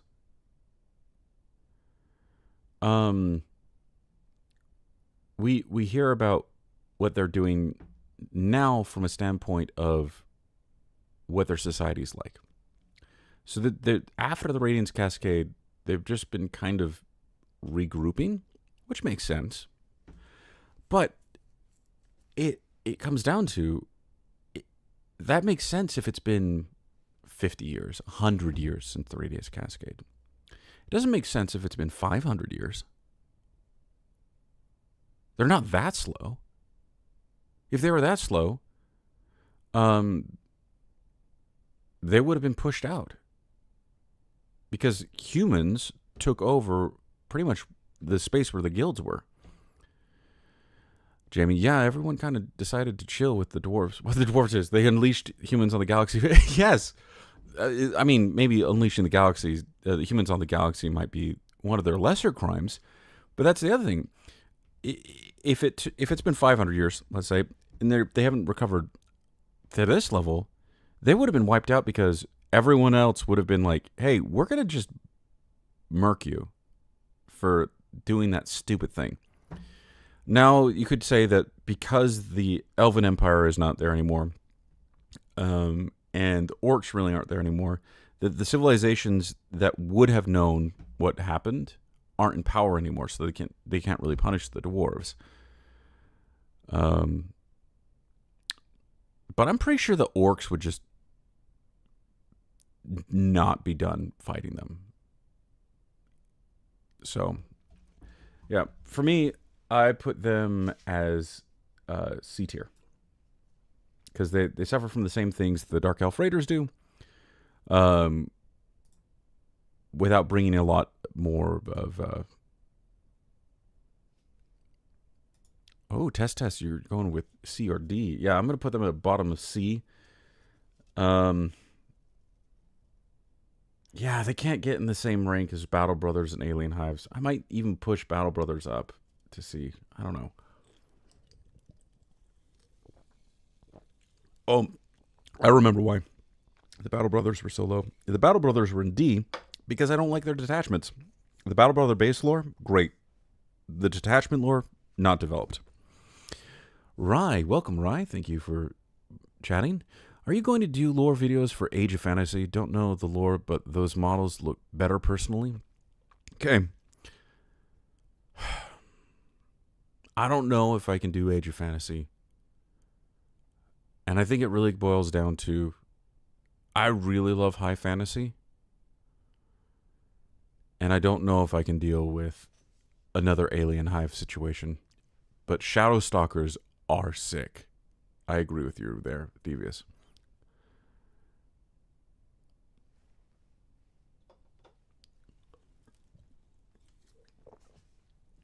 Jamie, you brought up the Star Host, the Saurian Star Host. Yeah. Um, I don't know if we can say they beat orcs, but here's what I do know. They just like came back to the Sirius sector, not by conquering anything.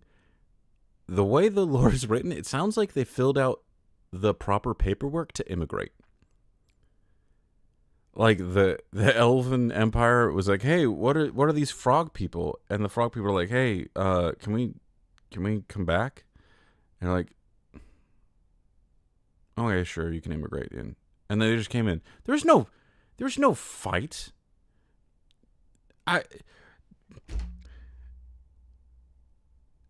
It baffles me that there was not a war over the Saurian Star Hosts reclaiming their ancestral homes. Star Hosts are like Necrons, aren't they? They have pyramids and stuff. They're waking up after eons of sleep. They used to be like Necrons. They aren't really anymore, kind of. So what I mean by that is it is unclear if the Saurian Star Hosts can wake up in their cryo pyramids by themselves. What we do know is that Saurian Star Hosts are going around to cryo pyramids and waking up frog mages. So, excuse me, I'm burping a lot. They're kind of like Necrons in the fact that they're asleep, but they're also not like Necrons because really only the frog mages are asleep in there and they need to be woken up. Nexus. I like Age of Fantasy lore better than Grimdark Future. I do like Shadowstalker Invasion. But Nexus, I've been burned. I've been burned in the past. I'm not sure if I'm ready to love again. It might be too soon. Plus, I'm reading the manga Frieren, which is incredibly high quality high fantasy. And I might die if I switch from some of the best high fantasy I've ever read in my life to average high fantasy. The whiplash might kill me.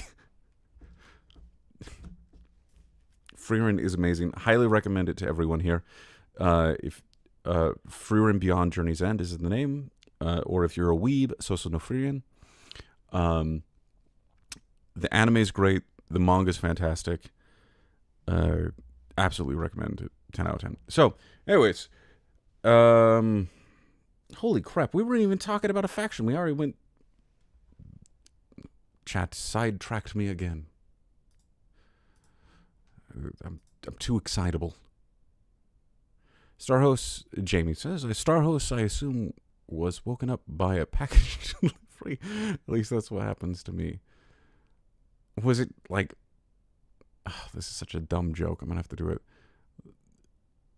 That the package was full of flies. Because they're frogs. Yum. It's a dumb joke. Devious, from what I know, Age of Fantasy lore, it's got the potential with the stalkers coming out of the tears in reality. I don't know the rest, though. Ogres did oopsie, and suddenly extra-dimensional thingies everywhere. What? How do ogres do an oopsie? So bad that extra-dimensional thingies everywhere? Okay, who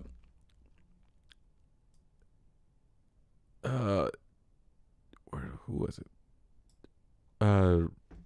Ray, Devious has now done you a great service and has made me interested in the Age of Fantasy lore to find out what these extra-dimensional thingies are. So I might end up doing a video. Devious, they wanted to webway or something. And something. What are ogres doing with portals? Why are ogres scientists? Wait, I have a meme. I gotta find this meme.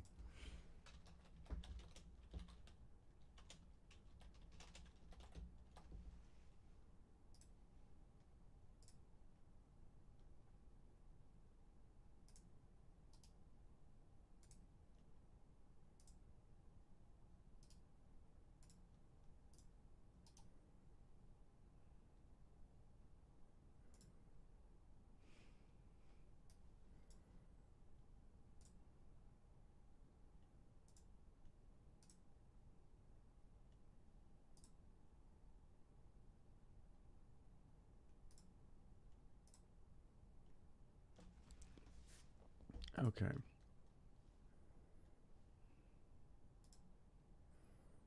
There we go.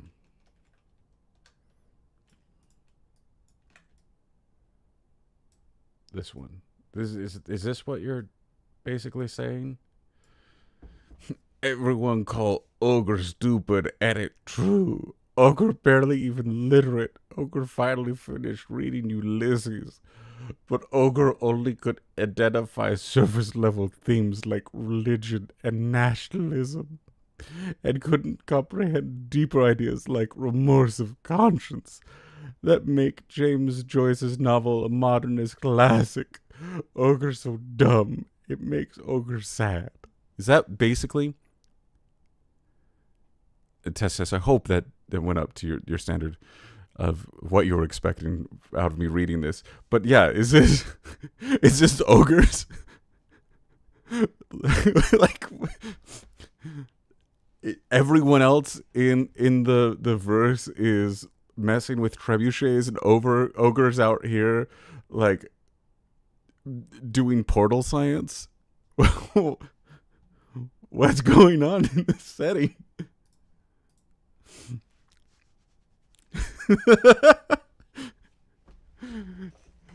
Well, Tess, I'm glad that you you enjoyed that. But yeah, Devious, I think they were at war and attempted portal magic to get an edge than Shadow Stalkers. Yes. Then Shadow Stalkers is a good. Okay, so dang it, I got sidetracked again. This is one of these days I'll be able to focus. Okay, Elven Jesters. The Elven Jesters are extravagantly dressed warrior entertainers who serve anyone willing to employ them. They are clad in light armor, which allows them to dart over the battlefield, dealing deft blows with close-range weapons, while relying on their employers to account for their weaknesses. Most elves who survived the robot uprising banded together into aristocratic fleets and dark gangs. But some elves fit into neither. These elves adopted by breaking off into their own bands and became mercenaries and entertainers, traveling from place to place before their hosts could tire of them, living as perpetual outcasts. Okay, the reason why I started laughing is because this is literally the Not Like Other Girls elven faction.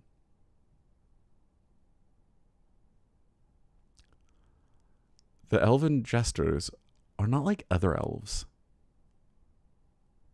We don't fit into either the aristocratic fleets or the dark gangs.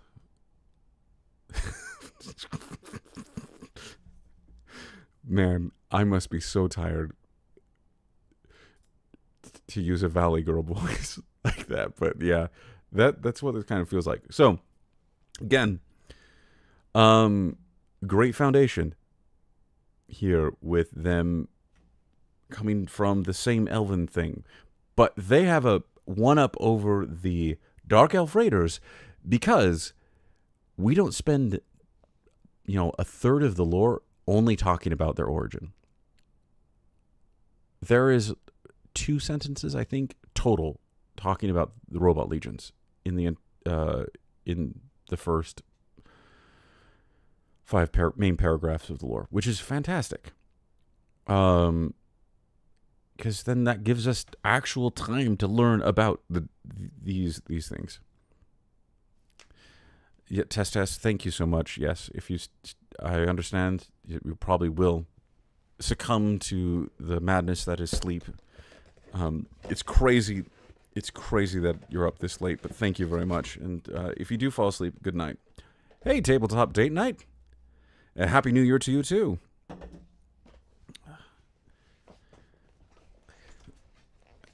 Okay, so we're dealing with the Elven Jesters here, and I think they're a little bit better than the Dark Elf Raiders, just because they actually spend time talking about how they live their lives, and it kind of makes sense. They're the outcasts, and so they make this eclectic mix of artists, entertainers, and they kind of don't have anywhere in particular that they live. So they actually are living that nomadic lifestyle. Oh, hello, Martin. Sorry I missed you. They're actually living the nomadic lifestyle that the Dark Elf Raiders claim they live. The really cool thing about these guys, too, is that they actually interact with other factions.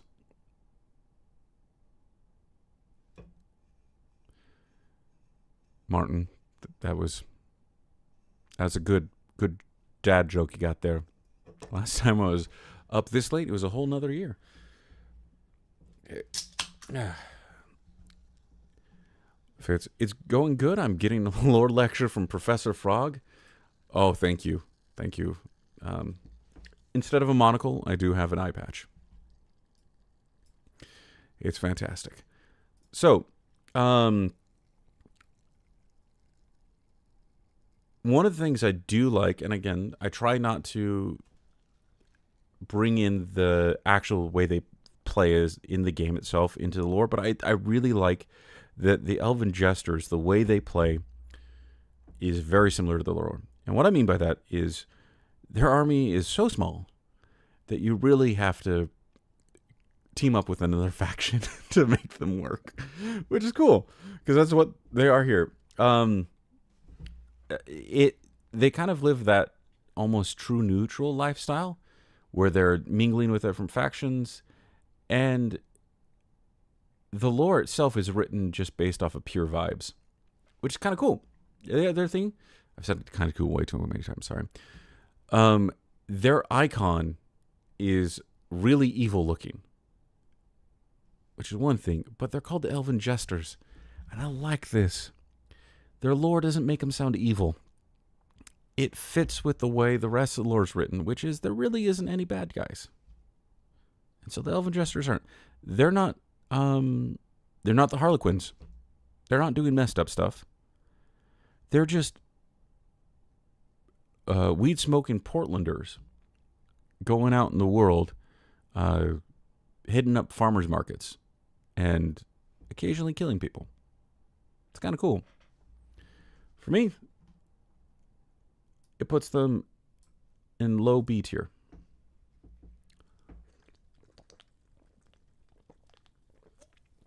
Devious. Jesters can do lightning strike / hit and run pretty well. Their bikes in particular are pretty spooky. But man, if they miss their initial hit, they fold like a t-shirt. Yes, they do. Tabletop date night. I agree with you there. The elf lore is really cool. I think the elven lore sets the standard for the lore for the entire setting. It really sets the tone of things, and it does a really good job of establishing. So I like it. Okay. Great. Now before you guys can sidetrack me again on a 20-minute diatribe about sad orcs or something else, or quoting Machiavelli to you again, I'm going to move on to the next faction, Eternal Dynasty. It's getting late enough that you all are commenting very slowly, so that way I don't get distracted. Holy crap, there's 13 of you. Welcome, everyone. Thank you very much for joining. It's a little late, unless you're in the UK or Europe. But anyways,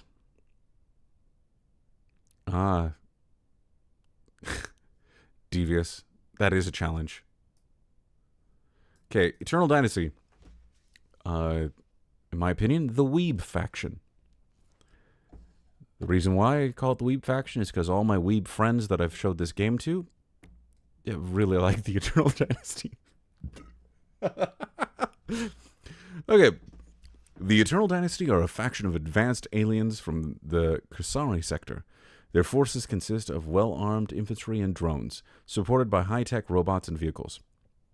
And originally, they emerged from a world long divided into patchwork society of warring clans. The royal house became adept at manipulating clans, leading potential rivals into a series of destructive wars, before imposing their laws over survivors and forming a ruling dynasty. The Eternal Dynasty will go to any length to maintain their fragile unity as they expand out into the stars. Okay. Fantastic Chinese vibes here. Like, very heavily influenced from Chinese history, very heavily influenced from that whole dynasty system, with a little bit of ancient Egyptian.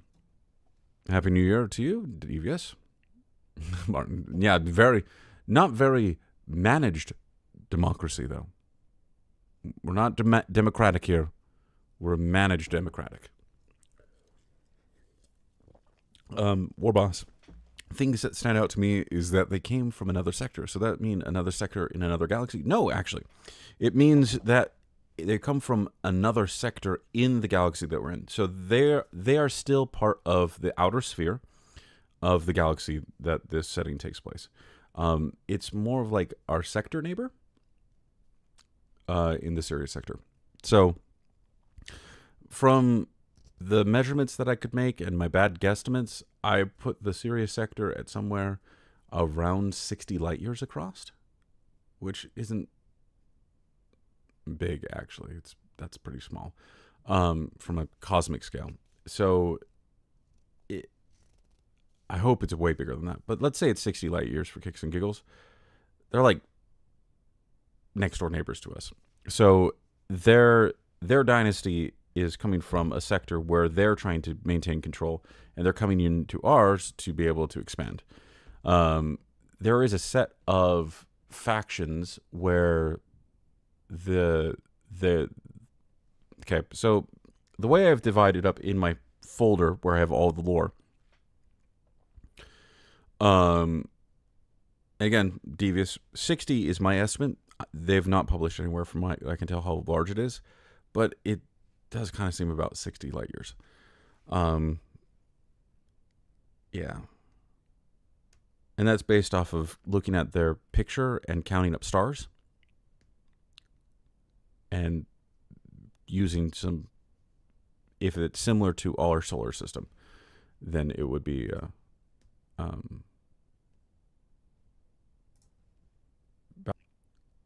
so anyways, the way I've got my folder with all the lore set up is there are Sirius Sector native factions, Sirius Sector not native factions, and then there's humans. So humans are also a not native faction, but they're also not native to the galaxy. So, well, it's not native to the galaxy. So in that not native section, it has humans and wormhole demons. Those are the two that are just completely foreign. So the Sirius Sector natives are the Jackals, Orc Marauders, Orc Marauders, Elven Dressers, Dark Elves, Raiders, Dwarf Guilds, Dao Union, High Elf Fleets, Infected Colonies, Robot Legions, and, funnily enough, Ratman clans. And that's because they're kind of like first generation. They're here because of the humans, but they didn't exist before. So yeah, there's that. The Infected Colonies existed in the Sirius Sector before humans arrived, but because of humans, they actually spread.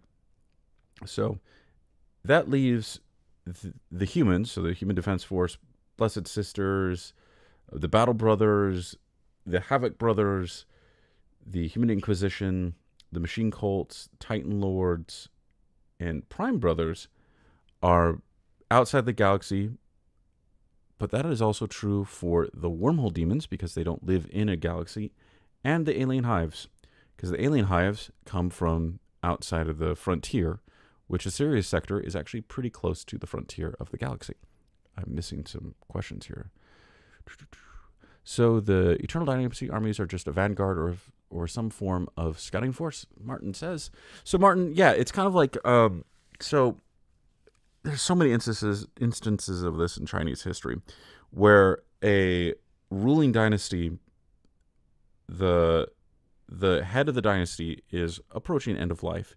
And so what they'll do is they'll send out all of their children on conquests. So it's not a vanguard force. They're conquering forces sent out. And the reason why they do that is so that way the children don't kill each other in infighting when they live close by. And so the goal is for the child who gets the most glory comes back and is able to take over the dynasty.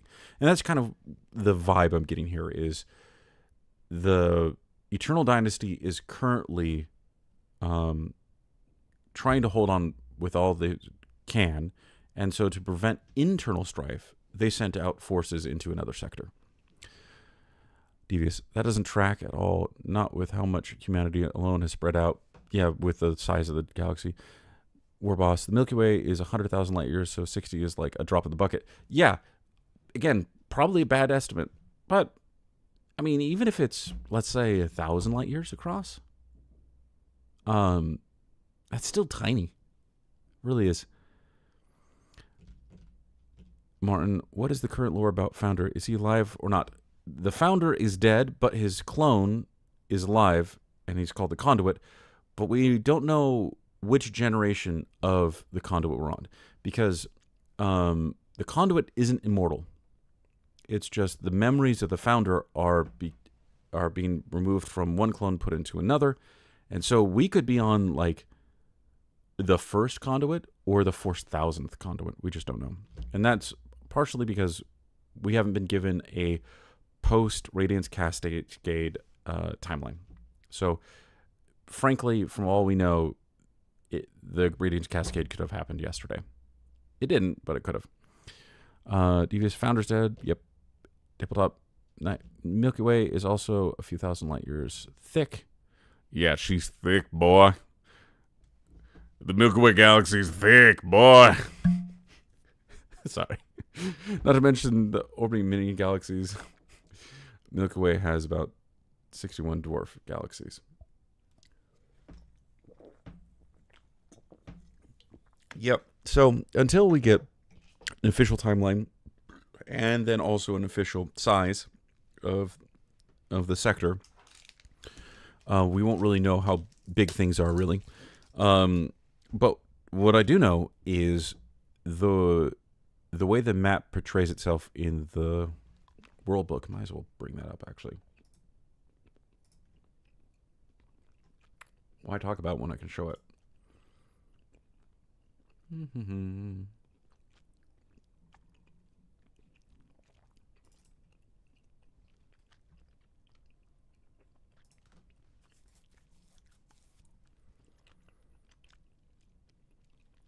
Scrolling through the World Book. Come on.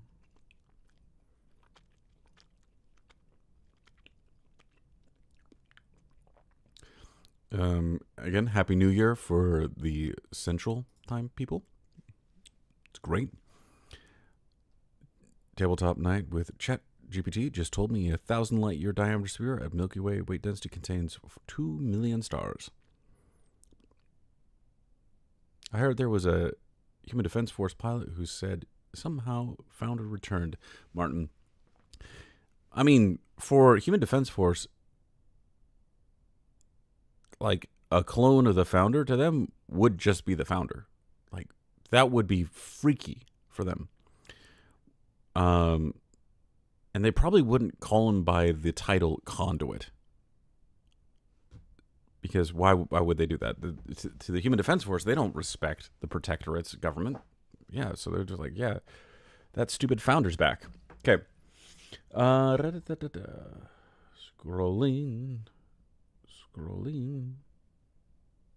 I think I'm almost there.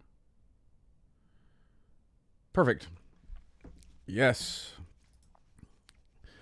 Now I got to change my screen. Nope.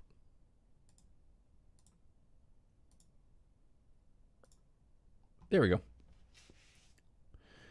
So, can everyone see that? Yes, you should be able to see that. I'm going to adjust it a little bit. Okay.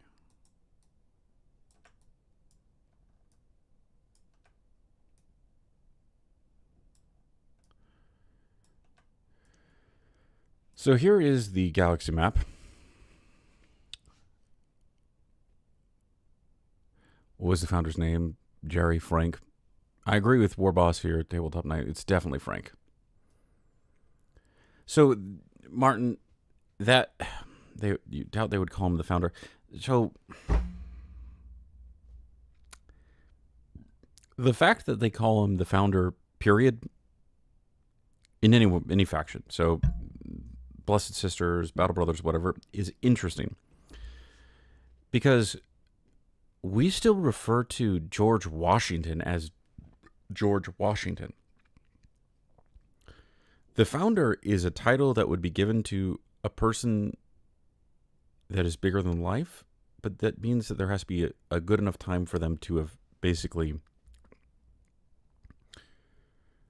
turned a man into mythos. So that whole process means that they've been in the Sirius sector for a long time, but I don't know. Anyways, hey, Devious, trying to get me back on topic? Fine. I'm getting on this topic. Pfft. So, this is the Sirius sector. That's the center of the galaxy. This is the frontier. If this is 1,000 light years across, if this is 100,000 light years across, this little bright spot right there is, I can't remember the map, is somewhere in the vicinity of like a couple hundred light years.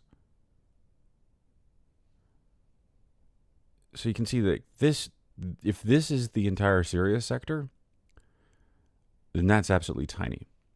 Another way of considering it is this bright light might be the radiance cascade, like the zone itself. So the radiance cascade might be a couple hundred light years across, period. Up to like 1,000. And then the Sirius sector might be this region of space. We just don't know. They haven't given us enough information.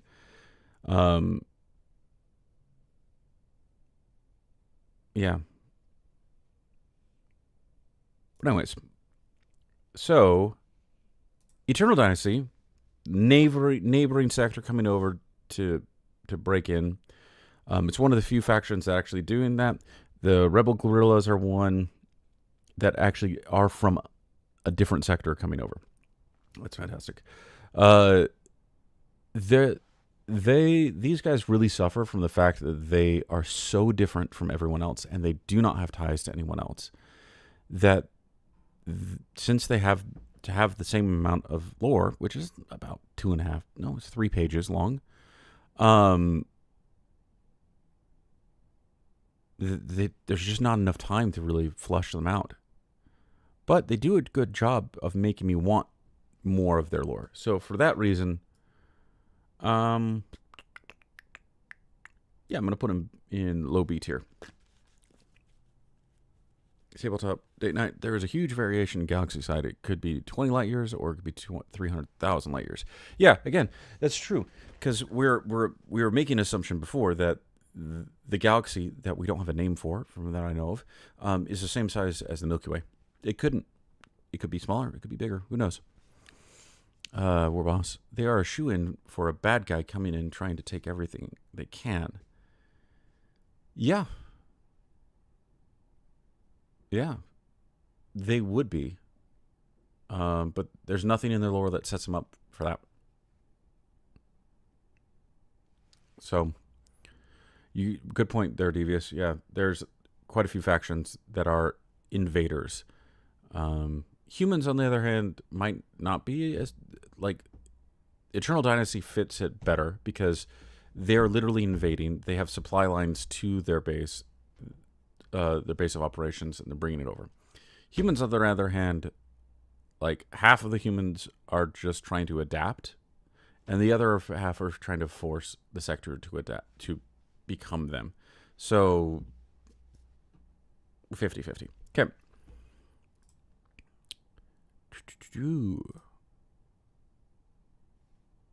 Havoc Brothers are next. And again, these are the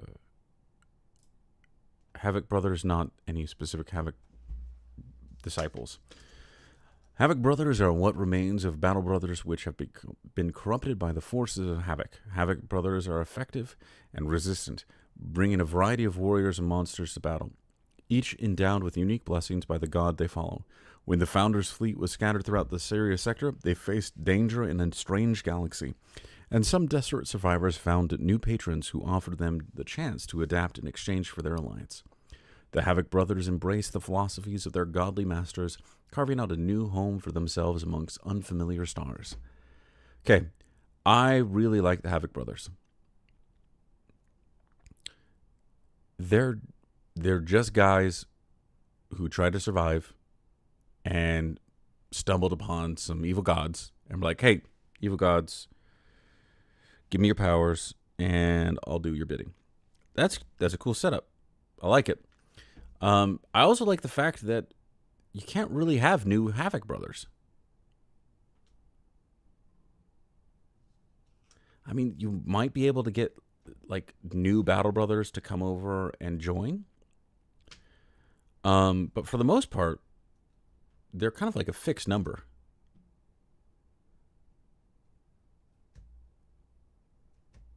Fits automatically score higher for the drip that the Havoc Brothers in the art is wearing. Yes. This I feel like the Havoc Brothers are a really good adaptation, and I use the word adaptation correctly and carefully here, of Chaos Space Marines.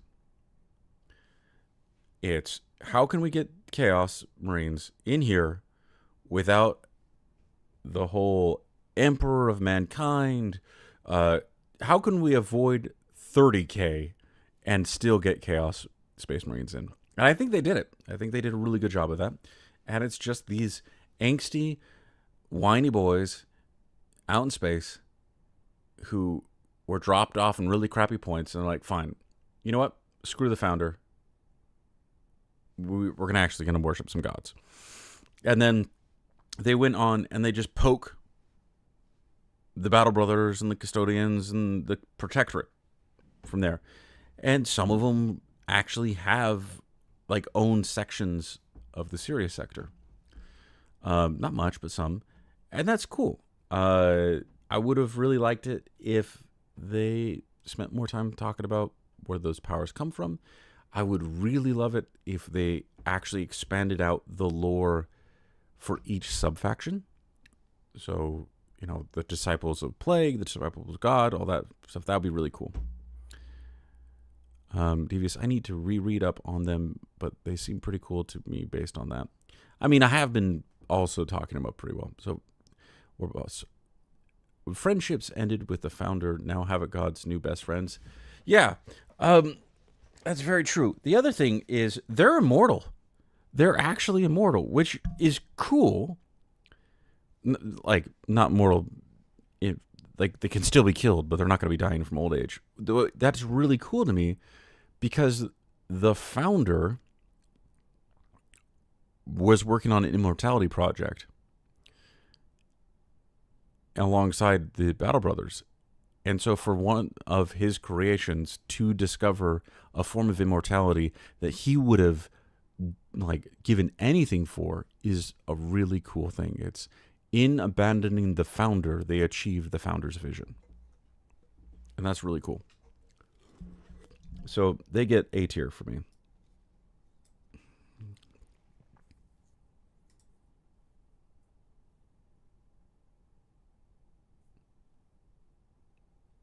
They would be S tier if they had more spikes. Yeah, definitely. More fits. My mind works in early 2000 memes. Same. Devious, I also need to find some good chaos STL files. They're really hard to get. They're really hard to find good ones.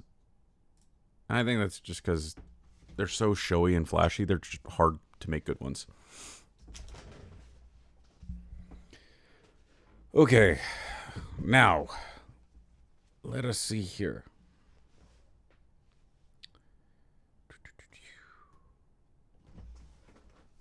And again, thank you all for hanging out with me in my soon to be probably one of my longest streams.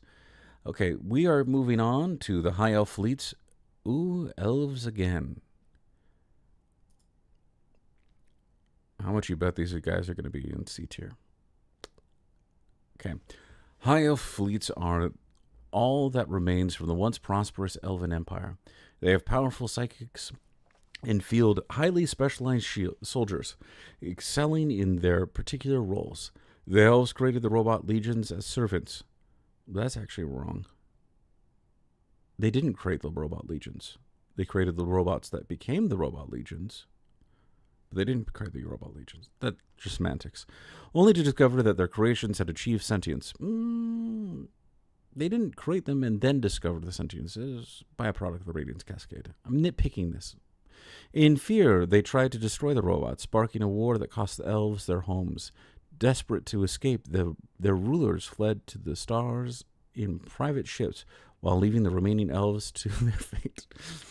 I just had the image of, like, these rich elves waving at the poor masses getting massacred by robots. That's what made me laugh. I'm a terrible person.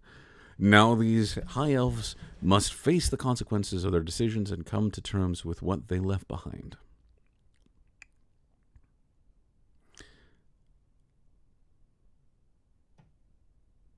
I love that there is a whole subheading in their lore page labeled The Mistake. Oh. And it's a single sentence. It reads, The Mistake. Once the elves noticed this, they panicked and tried to shut down the robot network in order to prevent more of them from becoming sentient.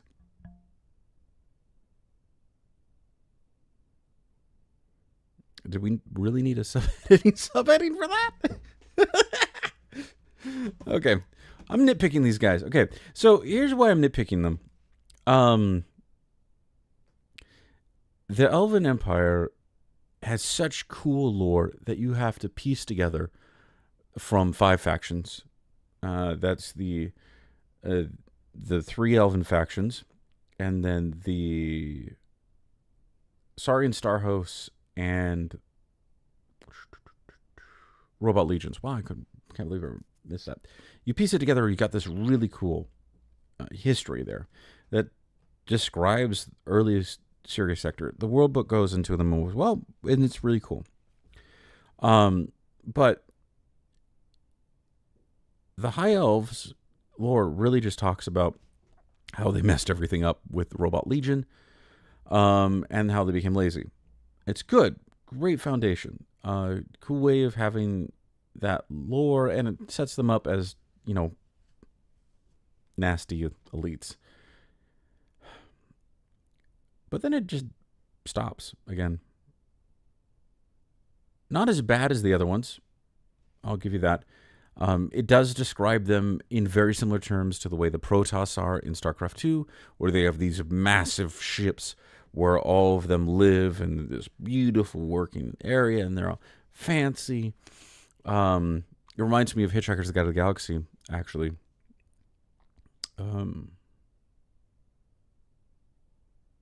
book 2, I think this is what it ends with. Restaurant at the End of the Universe. But in reverse. In that, is it that one? I'm just going to say that one.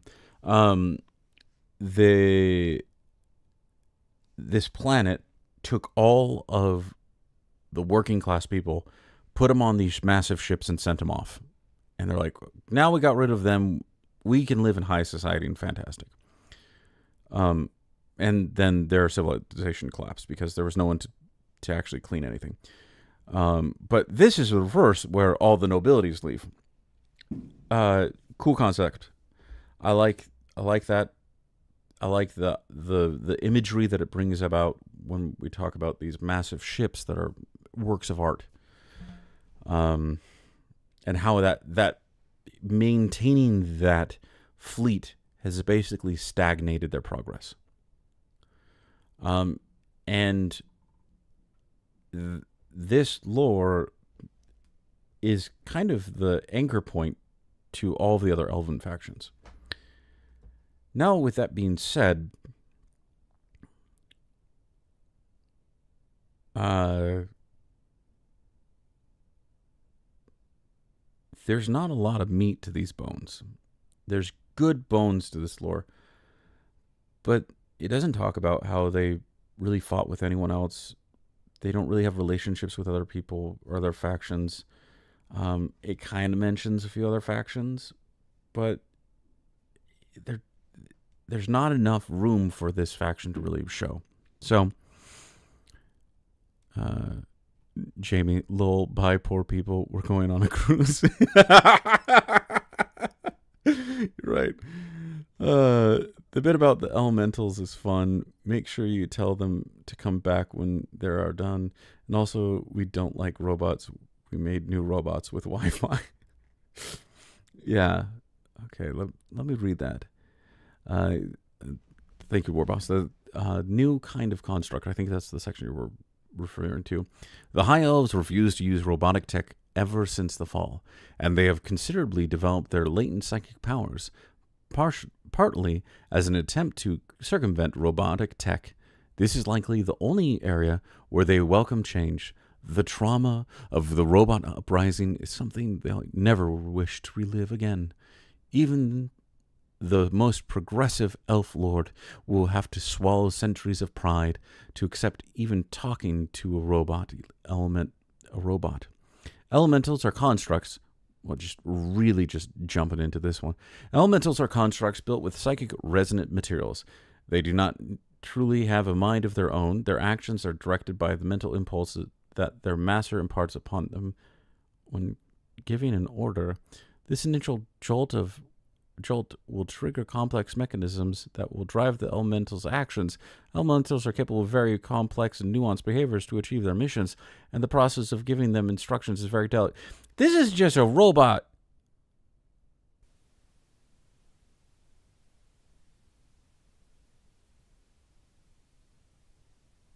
It's just robots. Elementals are constructs built with psychic resonant materials. Robots were built with electricity resonant materials. Complex, nuanced behaviors. Elementals are capable of very complex, nuanced behaviors to achieve their mission, and the process of giving them instructions is very delicate. They just describe programming. Is it because it's not electricity? Well, we can't have electric robots. We have to have psychic robots. Yes. Jamie, the trauma of having to live in luxury liner. Oh, I just hate these elves. Devious. It's psychic robots with extra steps. No, it's just robots with extra steps. Tabletop date night. Robot that they extra hope can't become sentient, fingers and toes crossed. I feel like they are way more likely to become sentient. Way more likely, because it's using psychic energy.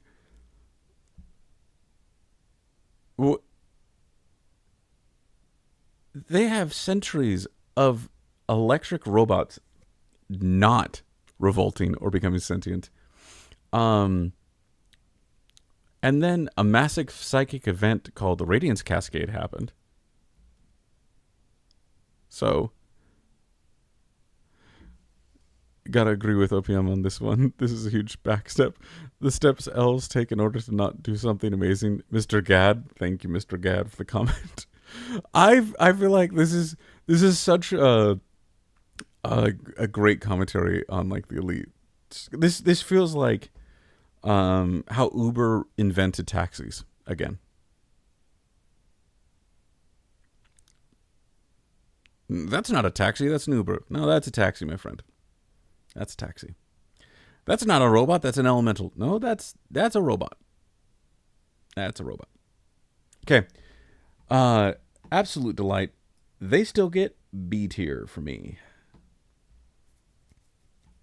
They kind of setting the standards. No, their robots aren't robots, but like mannequins. They control mind magic. Very good point, Jamie. Yeah, programming robots isn't mind magic at all.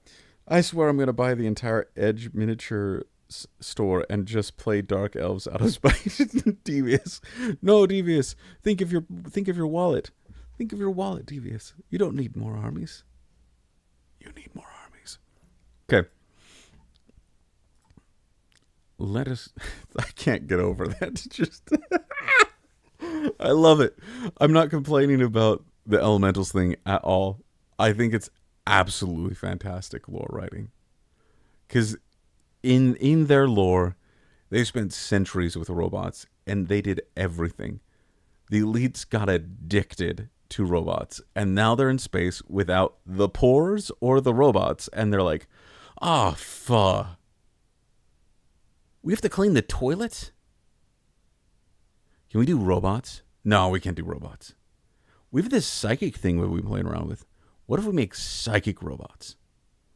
Yeah, we can't. No, we're not doing robots. Fine. We're going to do elementals. And the leader's like, I'm listening. Jamie, but like robots literally are just empty shells without psychic energy. True. I love it. I might make it A tier just for that. I'm tempted. Okay, this is what I'm going to do. I'm going to boost these guys above Elven Jesters. Okay, now we have Human Inquisition. I really like the Human Inquisition. So, biased take incoming. The Human Inquisition is a secret organization of investigators, psychics, assassins, fanatics, and other misfits dedicated to protecting humanity in Sirius. The Human Inquisition tends to fight alongside other forces, deploying highly trained specialists to achieve their mysterious goals. Originally, the Inquisition was established as diplomatic contacts and investigators within the scattered human colonies of Sirius. They came to rely on secrecy, vigilantism, and other underhanded methods in order to gather information and neutralize threats. Their dubious reputation has made them pariahs to some, but the Inquisition continues to carry out their work of protecting humanity.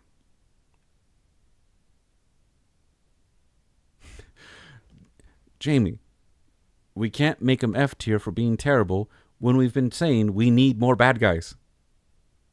Bad guys are terrible. We need them. Fitz, I'm imagining an elf taking a shotgun to a Roomba. Yes, but if it was a psychic Roomba, that'd be fine. That would be fine. Okay. Human Inquisition.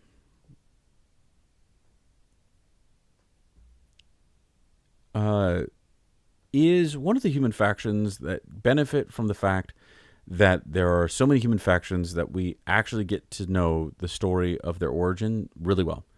And so their lore covers the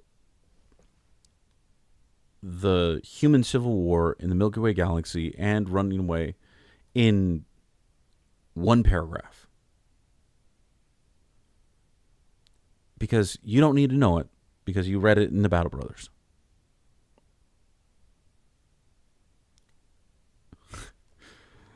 Jamie, you should be able to keep your Inquisition army list a secret until the game starts, and then all of them get surprise attack. That's terrible. No, but you have to say no one expects the human Inquisition.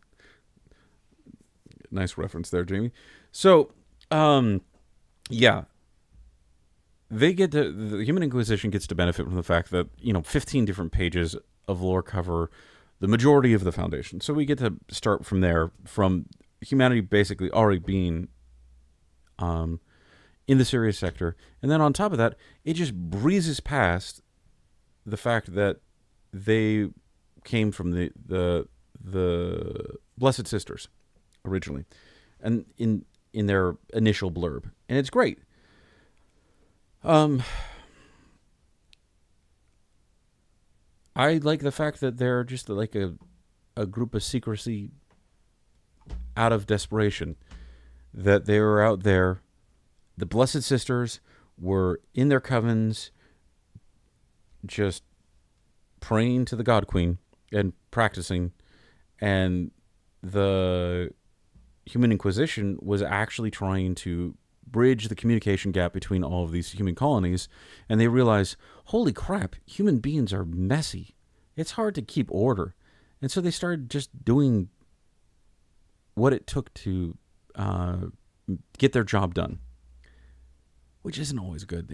They took the ends justify the means aspect.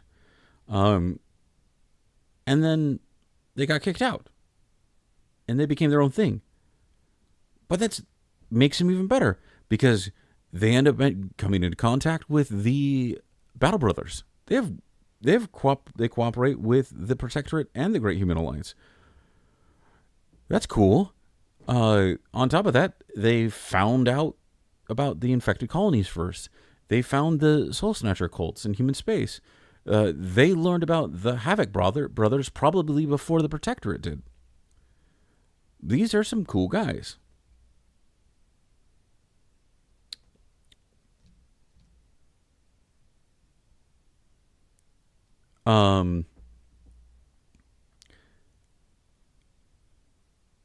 But they suffer from what a lot of things suffer in this setting, which is they haven't done anything cool in a long time. Like, they're not in any current conflicts. They have good relationships with the Human Defense Force, the Great Human Alliance, the Battle Brothers, the Protectorate. They even have good relationships with Robot Legions. Who else? Anyways, a bunch of people. And there really isn't... It's like this group was a fertile garden that was left unattended. There's a lot of directions that it's going in, but it's not being nurtured and tended. So I can't really tell stories with them because I have nothing current to tell them with. Even when I did their video to cover this lore, I had to set my stories to back when they first found the infected colonies. The very last story I covered in that video covered the infected colonies. It was about an Inquisitor going into a ship with some infected members inside. So when I'm telling stories, I don't have anything I can tell current, versus like the Soul Snatcher cult. The expanded lore video on that was really easy to tell stories because the Soul Snatcher cults talk about a process that gets applied over and over again. So it doesn't matter that they're not in conflict. It's given me the recipe by which conflict occurs with the Soul Snatcher cults. And I don't have that with them. All I have is they do secret things and talk to secret people. I can't tell secret stories. So it's hard for me to do that. So for that reason, I'm giving a message here. Yep, S tier. That's where they belong.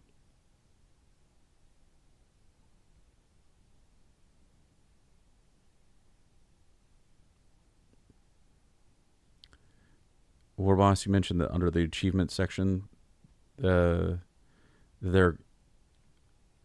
always doing stuff, just plausibly deniable. Yeah, they're always doing stuff. I don't know what that stuff is. I know that stuff involves a bunch of different people, but I don't know what it is. Actually, no one's even commenting on the fact that I put it in S tier, but I'm not putting it in S tier. If I had not read all of the other lore, and I was just viewing Human Inquisition by themselves, so I had no idea who the Protectorate was. I had no idea about the origin of them, and I just, on the merits alone of the Human Inquisition, they're C tier. They're a solid C. I put them right next to the Soul Snatcher cults.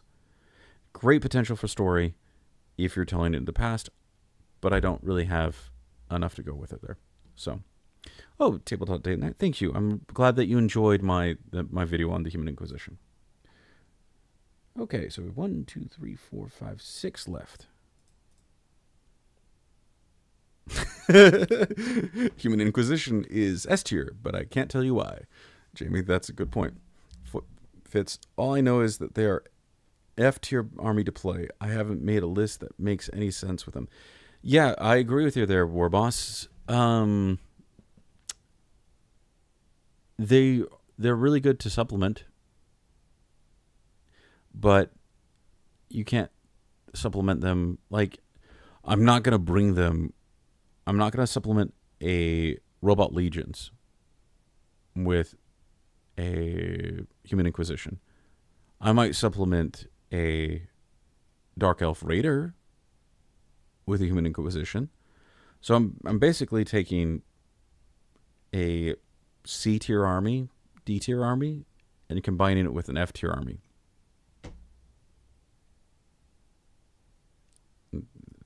It's not great. So, okay, infected colonies. They're interesting. I'll tell you that. Infected colonies are settlements infected by mysterious parasites with minds of their own. Most common in human colonies, the infected subject undergoes a series of mutations and changes. The parasites initially exist relatively harmlessly on their world until human colonists arrive. As it infected humans, the parasites gained sapience. As the infection spread, it came to understand that its hosts were also sapient creatures. This realization caused the infection to fragment into strains, with each branch struggling to come to terms with the idea that their species required death in order to survive. Devious. The only reason you'd ally Inquisition is for their assassins. They're cool, but horrifically priced. I agree. Okay. I'm going to start out the infected colonies by calling out the fact that they use the term sapient. I love this. That is the actual appropriate term. Sentient and sapient are different. And I can't remember the exact definition of each, so googly. Sapient refers, it says, relating to the human species.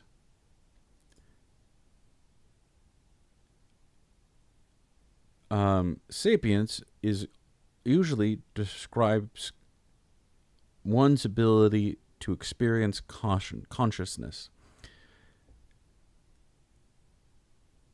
Sentience does not require self-awareness. Devious. Sentient is capable of sensing the world around them. Sapient is self-awareness.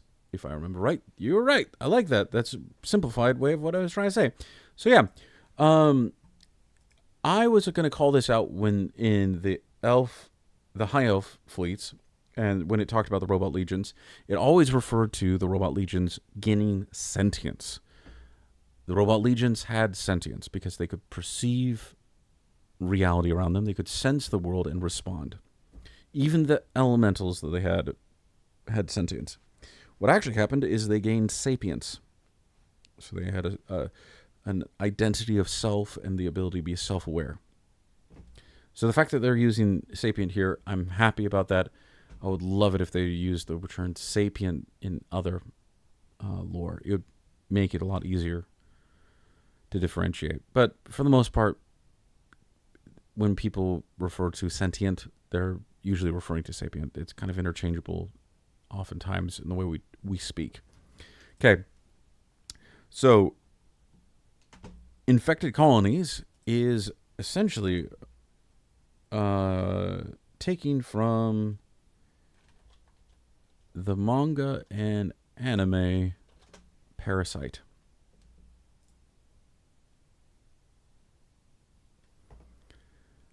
Parasite's really good. I recommend it. Let's see.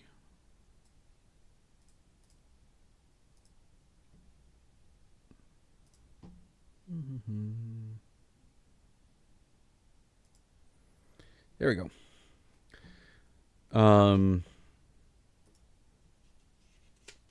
Great anime. The manga's good too. I highly recommend it. But it is...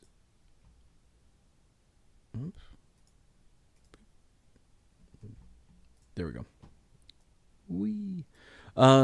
The idea is that there's these parasites that take over the human, and that the parasite themselves actually merge with the consciousness of the human sometimes.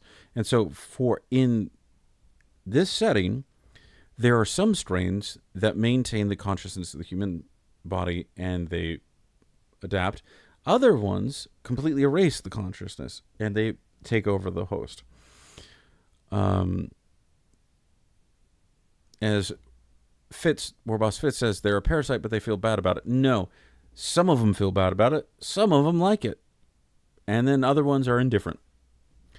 So they've got a really cool background, and the one-page rules is pulling from a really well-established literary source, which is great. You always want to steal from the right sources. So there's a lot of good potential here. The fact that they mostly go after humans, kind of weird, but I like it. The fact that there's multiple strains of it and that those strains don't always agree with each other, really cool. They're also buddies with Robot Legion. So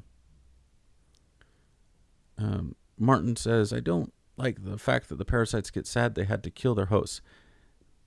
Yeah.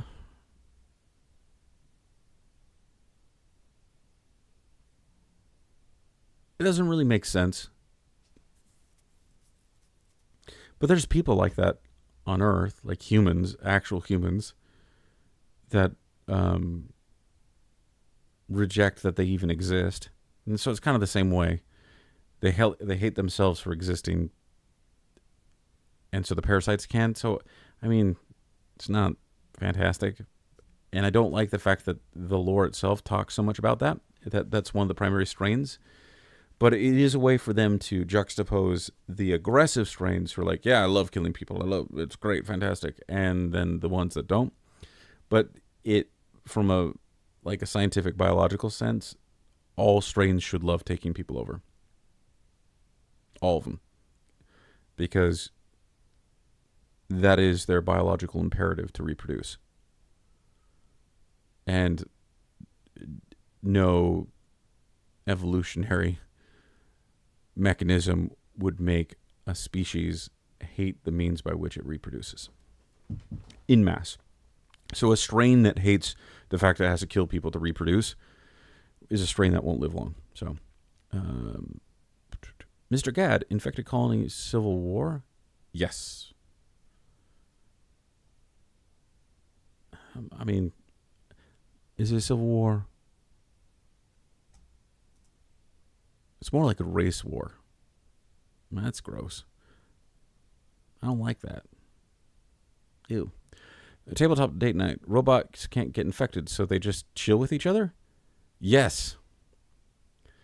Yes, they do chill with it. Warbuff Fits. There's vegans. Yes, they are. Oh, they are the vegans. They're like, I don't like killing people to progress. I don't like that they proclaim it. Yeah, yep, they're right. Parasite vegans. Question is, Can they infect dead or nearly dead people? Martin asks. So let's actually read their life cycle. That will help. When ready to reproduce, the infected seek out heat before letting out an explosion of spores. Oh, that's gross. Successful spore attacks their new host's spinal column and eat up towards the brain. As it spreads, the infection achieves a level of sapient similar to its host's. The parasite consumes soft flesh for nourishment, while pushing bone and other hard elements outward to serve as a protective shield. Offspring of the parasite retain the memories of their parasite ancestors, though their hosts may affect how they view or even understand these memories. The infection slowly changes the host as it matures, distorting its original body more and more. So no, they do not infect, from my opinion, they do not affect the dead or nearly dead. They might be able to do nearly dead, but not dead. Mostly because it looks like they have to have a living host's brain to be able to consume a consciousness, eat flesh, and it looks like they need to have a functioning body to be able to push materials out. But, I mean, it doesn't explicitly say that they can't. But I really, really hate the term letting out an explosion of spores. That's gross. Devious. That sounds like the flood from Wish. Yeah, welcome to One Page Rules Grimdark Future. It's Grimdark from Wish. So, overall, cool concept, cool background. They don't really rely on any other faction by themselves. They stand on their own. I'm putting them in A tier. And the main reason why is because if I was to hand someone this document, like from their page, the infected colonies page on One Page Rules, and have them read it, they would be able to understand the faction, understand the lore, and there wouldn't be any gaps because it doesn't require them to really know a lot from anything else. So if the concept stands on its own and it's interesting, I think it gets A tier.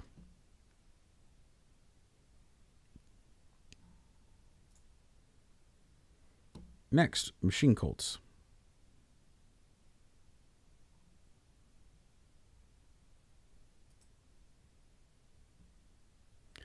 The machine cults are a faction of humans who have sought to enhance their bodies with machinery to become something greater. These enhancements have allowed them to date toasters.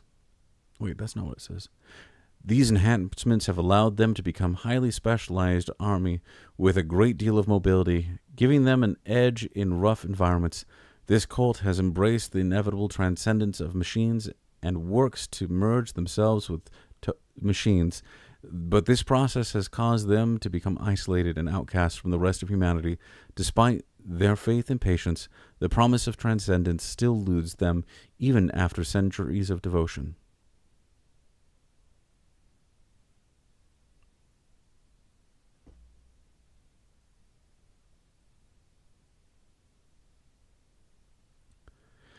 Devious. Well, dislike these guys purely because I default to anti-religious. Aesthetic is pretty cool, though.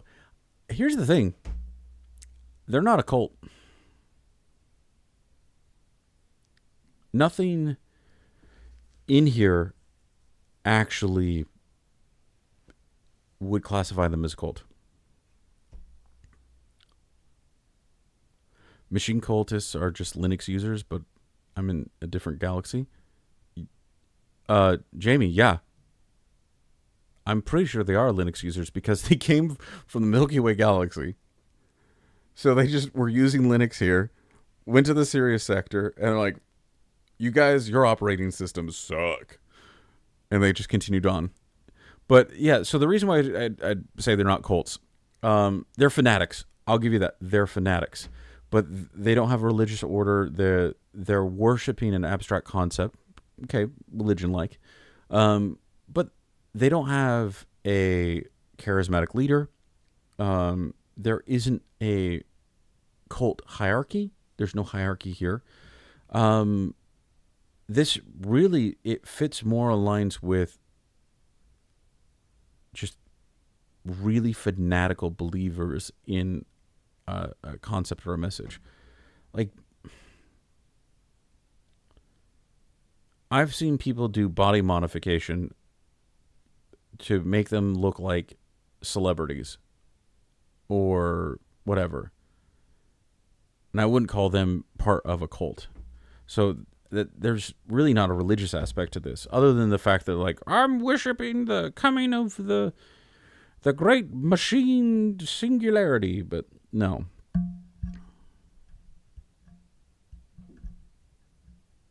Yeah. Devious, huh? So they took out all the parts I dislike about the Mechanicum. Nice. Yeah. They also lost a lot of the stuff that makes Mechanicum cool.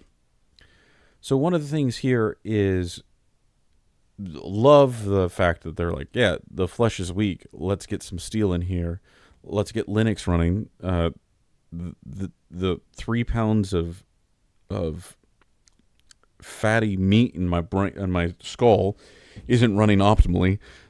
Let's tune it up. Let's replace that. That's cool. Like that. Great.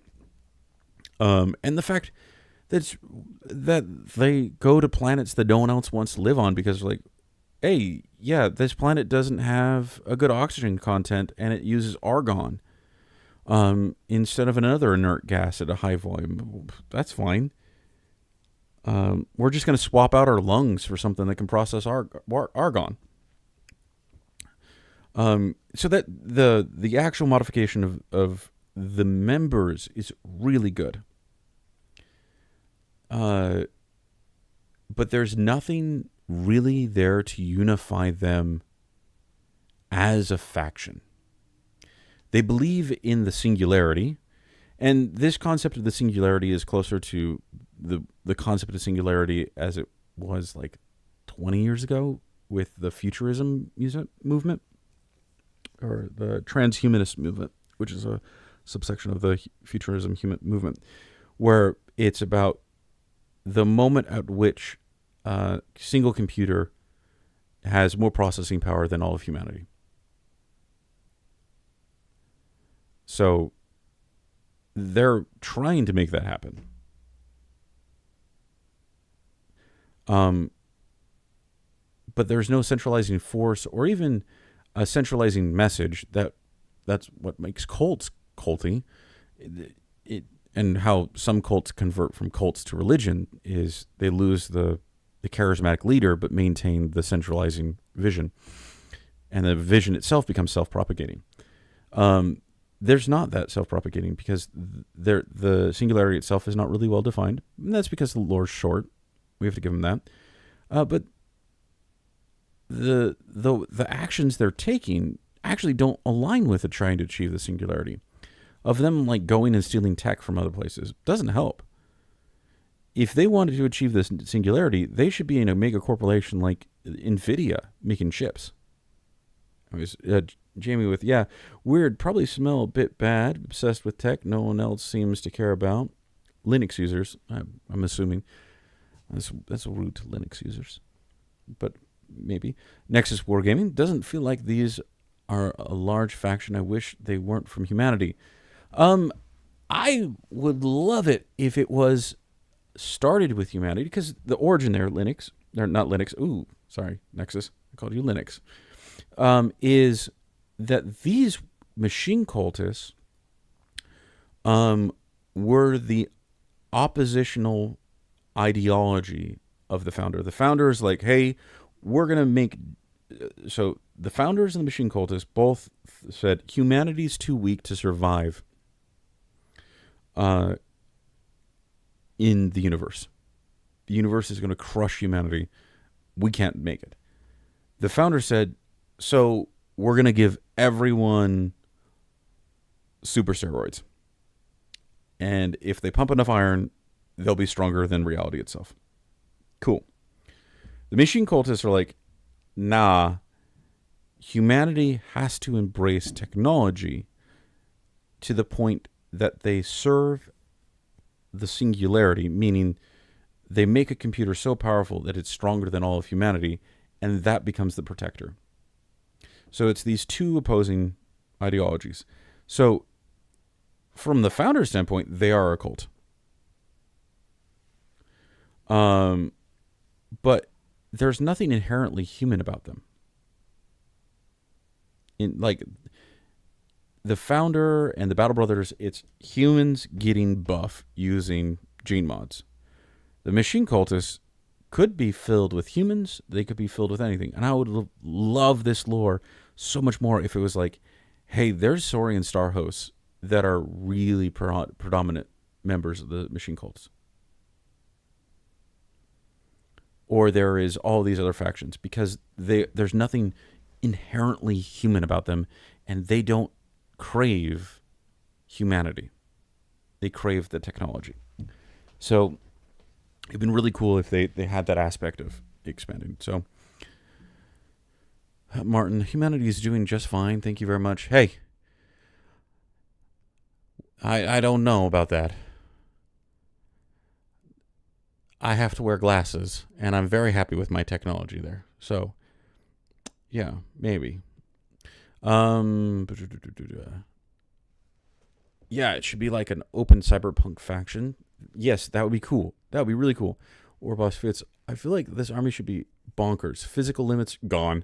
They should go to war with some animatrix-looking stuff. Yes! Yes, they should. That'd be so cool.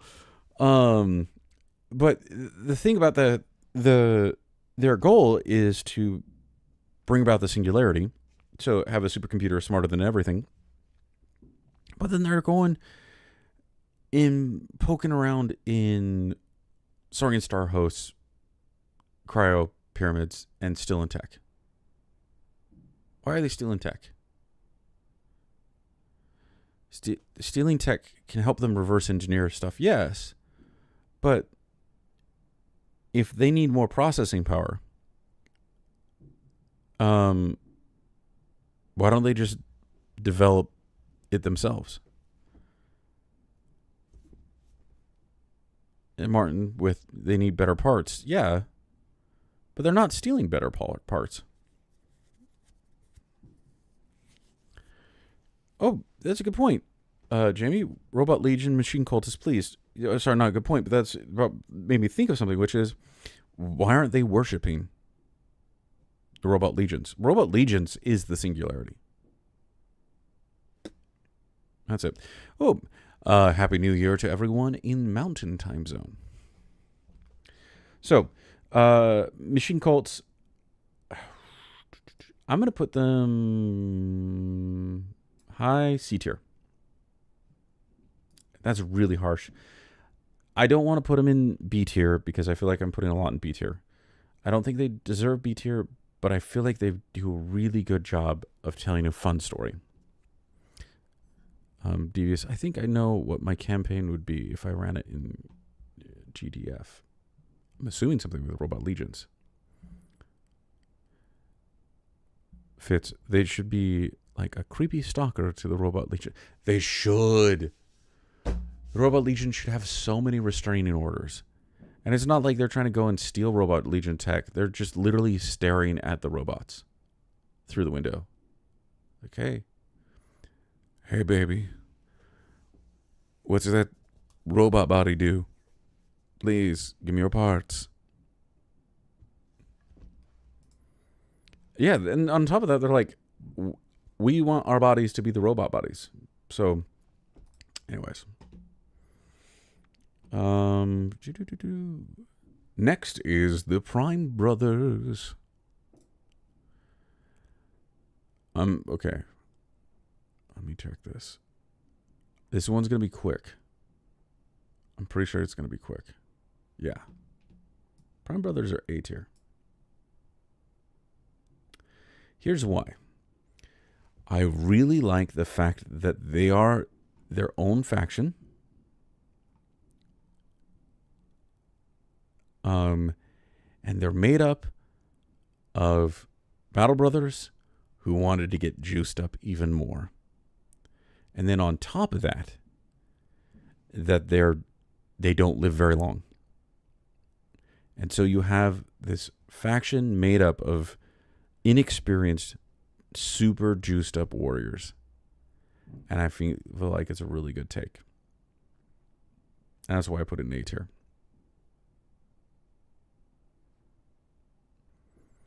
Mr. Gad, they almost feel like they should be a sub-faction of the Robot Legion. Robots trying to be organic.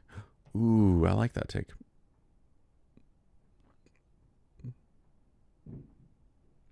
Robot Vits, they burn the candle at both ends with a flamethrower. That is a really good way of describing the Prime Brothers.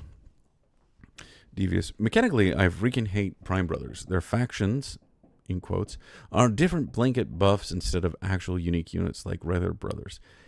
And this is why we do not take their mechanical aspects into this. Because, yeah, they're just... I haven't built a list with the Prime Brothers that I liked that I couldn't build better with the Battle Brothers. Or Battle Brothers plus Custodians. So. Ooh, a faction we've talked a lot about, but we haven't talked about yet. The Robot Legions.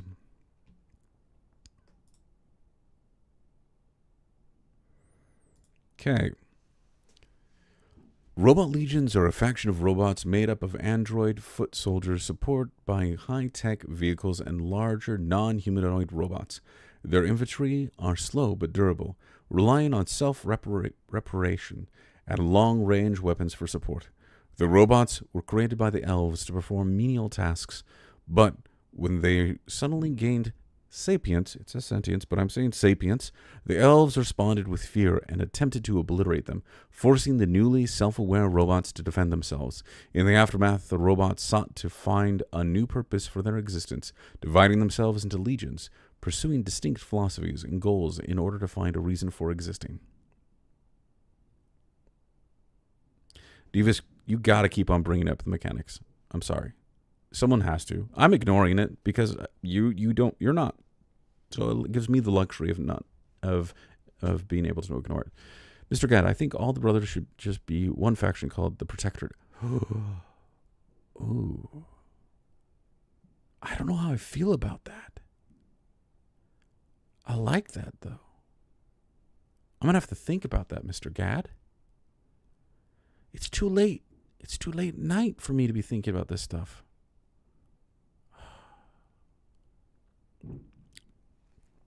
Jamie with Robot Legion is kind of awesome, but then they win their freedom from the wicked elves, but then are like, now what?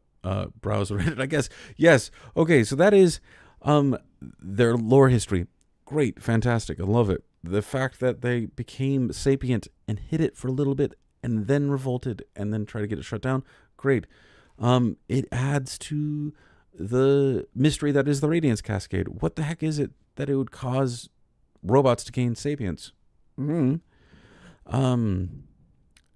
then afterwards,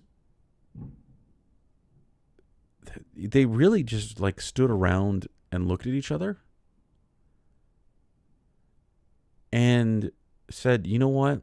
We were unified. F that. Let's divide ourselves up." And like, you didn't learn from the elves to not do that. So now they have their isolationist group and their assimilationist group. And they're like, yeah, we're just going to get divided on ideological lines. Devious. Robot Legion could legit be the Tyranid-esque infection that hell bent on consuming the galaxy, just instead of biological threat, it's mechanical. Yeah. And so instead of give me all your biomass, give me all of your titanium? I don't know. What do you think the elf planet looks like now? Asking for a friend? Coruscant. Grey Goo? Yeah, the Grey Goo scenario. That's true. So it kind of falls apart when I understand why they did this one-page rules. I'm assuming I understand why because I wasn't in the room. So every single faction has to have a reason for why it's fighting with itself. And so they're like, okay, so we have this unified faction with a unified enemy. They destroyed the enemy. We need them to fall apart. So that way they have a reason to fight amongst themselves. And so they did that by making the legions break up ideologically. That doesn't feel right with me because every robot aligned ideologically. So like the gardener robot has an opinion on an ideology when all of them were connected to the same network and the sapiens spread through that network. So they had a hive mind, effectively. And they have these different opinions. It seems like it's underdeveloped, and I don't like playing with that concept very much. But what really irks me is the section in the lore that's read core beliefs.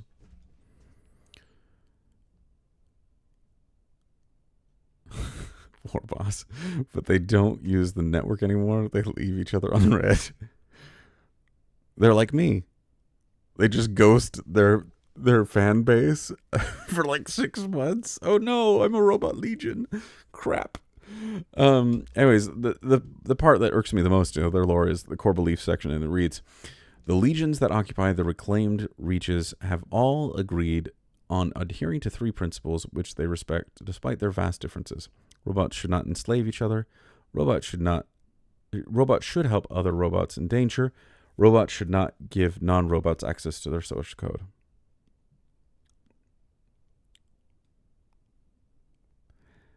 The last one, robots should not give non-robots access to their source code, bothers me.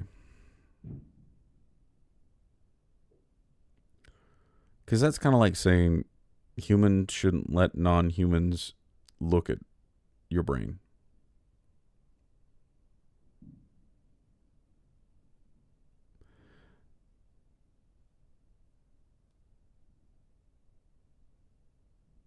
So I don't know what that is. So for that,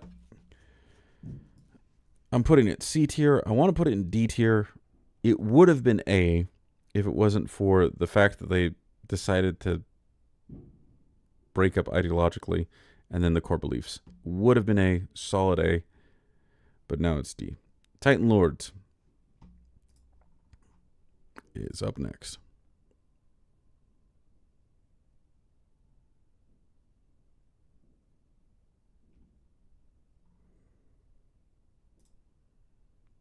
The Titan Lords are massive robotic walkers commanded by the idle rich. These bored members of the upper class wage war from mobile fortresses and view the battlefield as their playground. Few in number, the Titan Lords usually offer their services as mercenaries, but on rare occasions, when they fight together, their armies of massive walkers are a spectacle to behold. With little fear of consequences for their actions, the Titan Lords often wander from one battlefield to the next, seeking some sort of thrill or purpose that is lacking in their pampered lives. Yeah, don't let them see your circuits. If you show your circuits, that's some degenerate behavior. Okay, so the Titan Lords. Really interesting take of what happens when robber barons in a golden age of industry decide, you know what, we're going to spend all of our money on building mechas. Fantastic. Such a great concept.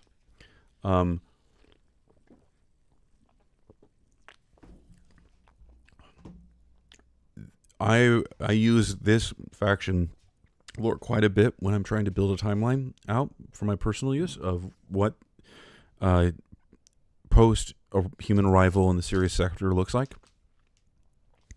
Mostly because there was several stages of industry being developed, and the amount of logistical infrastructure that will be required for this faction to exist requires, a couple hundred years at minimum for humanity to get to this point. So this very useful for developing my own timeline, and I use this a lot in videos when I'm trying to place things to be able to figure out each faction. So for that, it's minimum B tier because of this utility. Now it gets me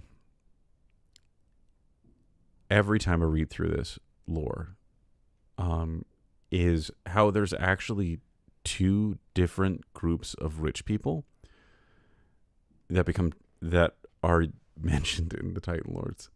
There are the Proto-Titan Lords, which are the rich people who actually funded the production of the the Titans. And then there's the Titan Lords, who are so rich, they just bought up the Titans, like the companies that built the Titans. And so it's rich people screwing over poor people, and then even richer people screwing over the rich people. And I love it. So, Jamie, Titan Lords is just Jeff Bezos, but in his final form and in another galaxy. It's pretty F tier lore. I think you would think the military would be into this more than random rich guys. War boss with, it's exactly what I expect Elon Musk to do in Grimdark Future. Cyber Titans. Jamie with, it's just the mega rich, but then like they saw some anime and decided to make robots instead of space. Yeah. I love this faction because they're so easy to hate. Yeah, Mr. Gad, they make good villains. They're easy to hate. We don't have a lot of those in this setting. The motivation of they got really, really bored, so they decided to go to war. Kind of weird. But you do you. So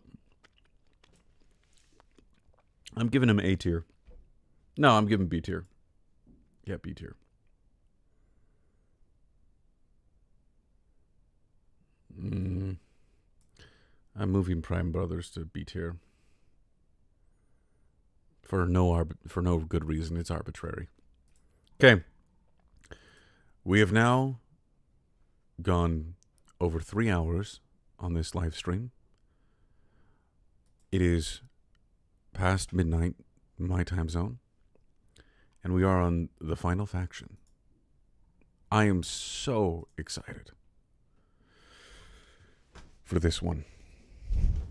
The Wormhole Demons, or Daemons. I don't know how to pronounce this. Like, it's spelled Daemons, but I call them Demons because Daemons feels gross. The Wormhole Demons are monstrous servants of the Havoc gods who merge from different dimensions throughout the galaxy. Their forms vary greatly, depending on which god they serve. Wormhole demons are cast-offs of dying gods who desperately hope to buy more time for themselves. These demons emerge suddenly from wormholes throughout the galaxy to serve the eldritch will of their gods, only to disappear just as quickly once they have achieved their ends. Their gods are ready to leave nothing but havoc in their wake, just in the hopes of extending their own lives for a little longer. Okay. I love physics. I love physics so much. And that sounds like a weird way to start this. But the Wormhole Demons are all about entropy and different ways of dealing with entropy.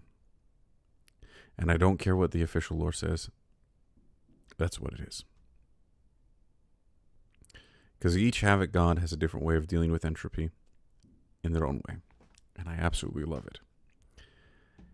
And on top of that, the actual demons themselves are immaterial creatures sent to a material plane of existence to do havoc, consume things, because in this we learn that the demons actually have to eat to maintain their corporeal form. That's so cool. And then they eat stuff, and when you kill them, they poof into non-existence. So, what happened to all the stuff they ate?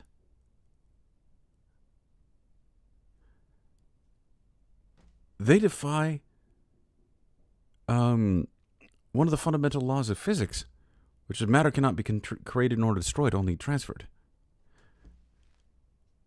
But Nexus, you said, what about demon poo? Yeah. But what happens to the things that they ate that was in their belly when they went poof? It doesn't say they leave poo behind. They just disappear. You guys keep on saying they poo when they die, and I say they don't. We have no evidence that they have buttholes. And for that reason, I say they violate thermodynamics. And now I've gone crazy because I'm tired. And yeah, Fitz, I think what's actually happening is the chaos gods, or the havoc gods, wrong setting. The havoc gods are taking bits of their disorder, sending it into our reality, where they spread that disorder everywhere, and then they take ordered material and bring it back to their havoc god domain, thus preventing entropy from getting its nasty hooks into their souls. But that's my stupid fanfic. But I really like this faction because it's a nice play on the demons. There isn't a whole lot of this there's zero human centricness to this, which I think Warhammer 40k really suffers from, is that chaos gods are knowable. Not from the aspect of Nexus F tier, no buttholes. Well, okay. All right. They don't have buttholes. They can't even fart. F tier. Devious, welcome back. We've decided that demons don't have buttholes. That is what you've missed. So, in Warhammer 40k, Mr. Cat, well, I guess the demons are just full of crap. Yes, they would be. Leading cause of death for demons is filled up too much with poop. No, so with the chaos gods, they're not themselves knowable. They're beyond knowable. But there are rituals and spells and magic rites that you can do those are knowable, and those allow some level of control over them because those can control the warp itself. So you're messing with the material that which the demons are made out of. Okay? So much so that the leader of the humans can bully gods. In this setting, there is mention of beings being able to attune to these demons, these gods, or the rituals or things to summon them. But it's not because it is a knowable, controllable thing. It's more of like negotiating. And so you're dealing with the whims of these demons and these gods. There's no real control. It is havoc. It's chaos. And that it makes them less of active agents in the world and more closely related to forces of nature. Warboss, would we be able to fanfic that these demons can go between planes to either Grimdark Future or Age of Fantasy? I don't think, yeah, I agree with Devious. I don't see why that isn't true. I don't think they care either from a lore standpoint. Like, they live in the spaces between wormholes. It doesn't matter if the wormhole goes to the future or the past, really. So the other part of it too is they're not all powerful beings. They've only taken interest in the Sirius sector recently. All of these things make it so they play on the tropes of demons established in other grimdark settings, including Warhammer 40k, but others. But they play with it in a way that leaves a lot to the imagination. And if it wasn't for this faction, I wouldn't have this channel. Because the lore for this was where I actually sat down and thought that there's something more here. And it's with this faction that I actually realized that humanity wasn't in the Milky Way galaxy.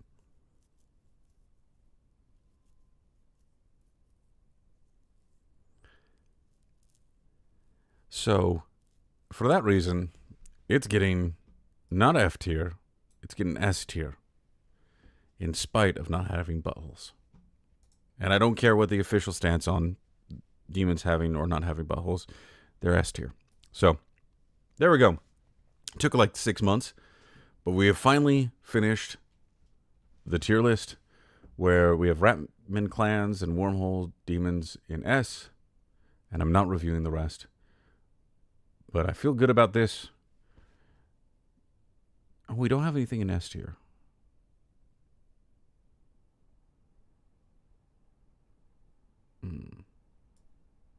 There we go. We needed something in F tier.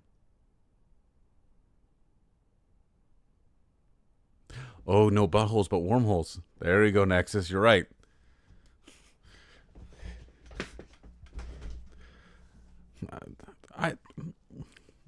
Yeah, I'm pretty sure jackals are F. Fine, I'll put them back.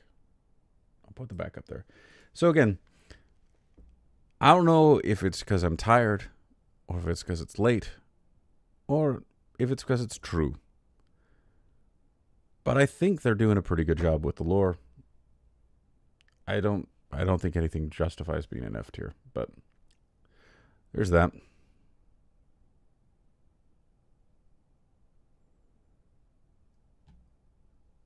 See, Devious, you would have been provoked yesterday, but today is a new year.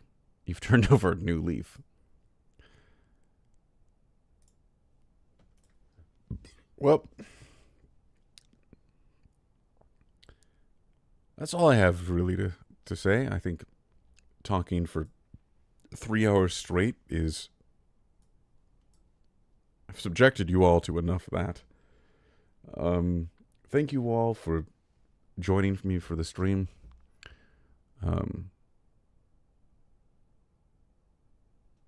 Oh yes, Warboss. I wish I had the stamina to do StarQuest right now. Oh, I wish. But I actually have to, function tomorrow. Here, I'm going to show off a little bit. Okay? I built this. Why is it not zooming in?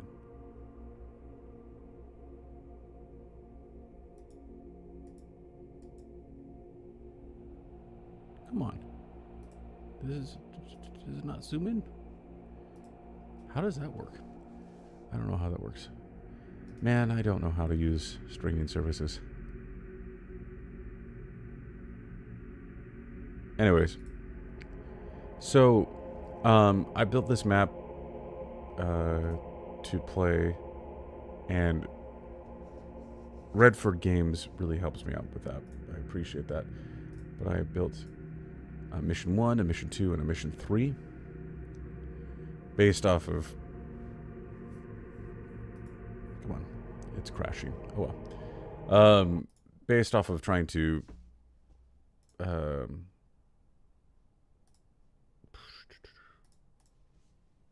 mission going to a derelict ship and recovering an artifact. So, I'll probably do a live stream again far sooner than not. And during that live stream, we'll probably do a StarQuest. And I would love to do StarQuest, either the Frontier, which is from the Patreon, or the one I've been working on with some other people. So, Devious, we should get a few lads together and co-op StarQuest. Fits Nexus y'all in for you. Yeah, I would love to do that. I would love to do that. Um, Thank you, Warboss, for getting me into the streamer delirium. But I think it would be a lot of fun to do a live stream. That we'll set something up, and then we could have a blast.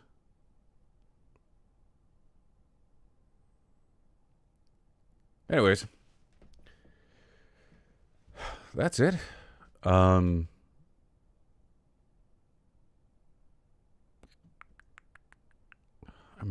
really am tempted to just read some of the story I've been working on. But I don't know if I want to do that. How much of a surprise do I want it to be?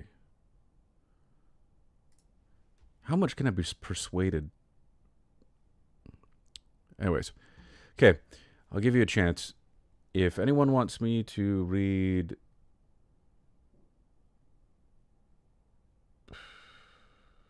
There's not a good amount. Never mind. I'm retracting that. I'm not reading anything more. Happy New Year's to all of you. Thank you very much for all of your support. I'm trying to figure out if I should keep talking. Fine. Good night, Devious. I'll read one little excerpt from this then. And this is the first paragraph or few of the story I've been working on. So, Marcus fell as Madame Reeves's not-so-dainty fist connected with his jaw. He had always appreciated the engineering compromise of station gravity, strong enough to keep your coffee in its cup, but weak enough to make getting punched by an angry client marginally less traumatic. Despite this minor mercy, the metallic taste of blood still mingled with the sterile recycled air, all while he tried his best to guide himself to the most dignified landing possible under the circumstances. And that's how the story starts.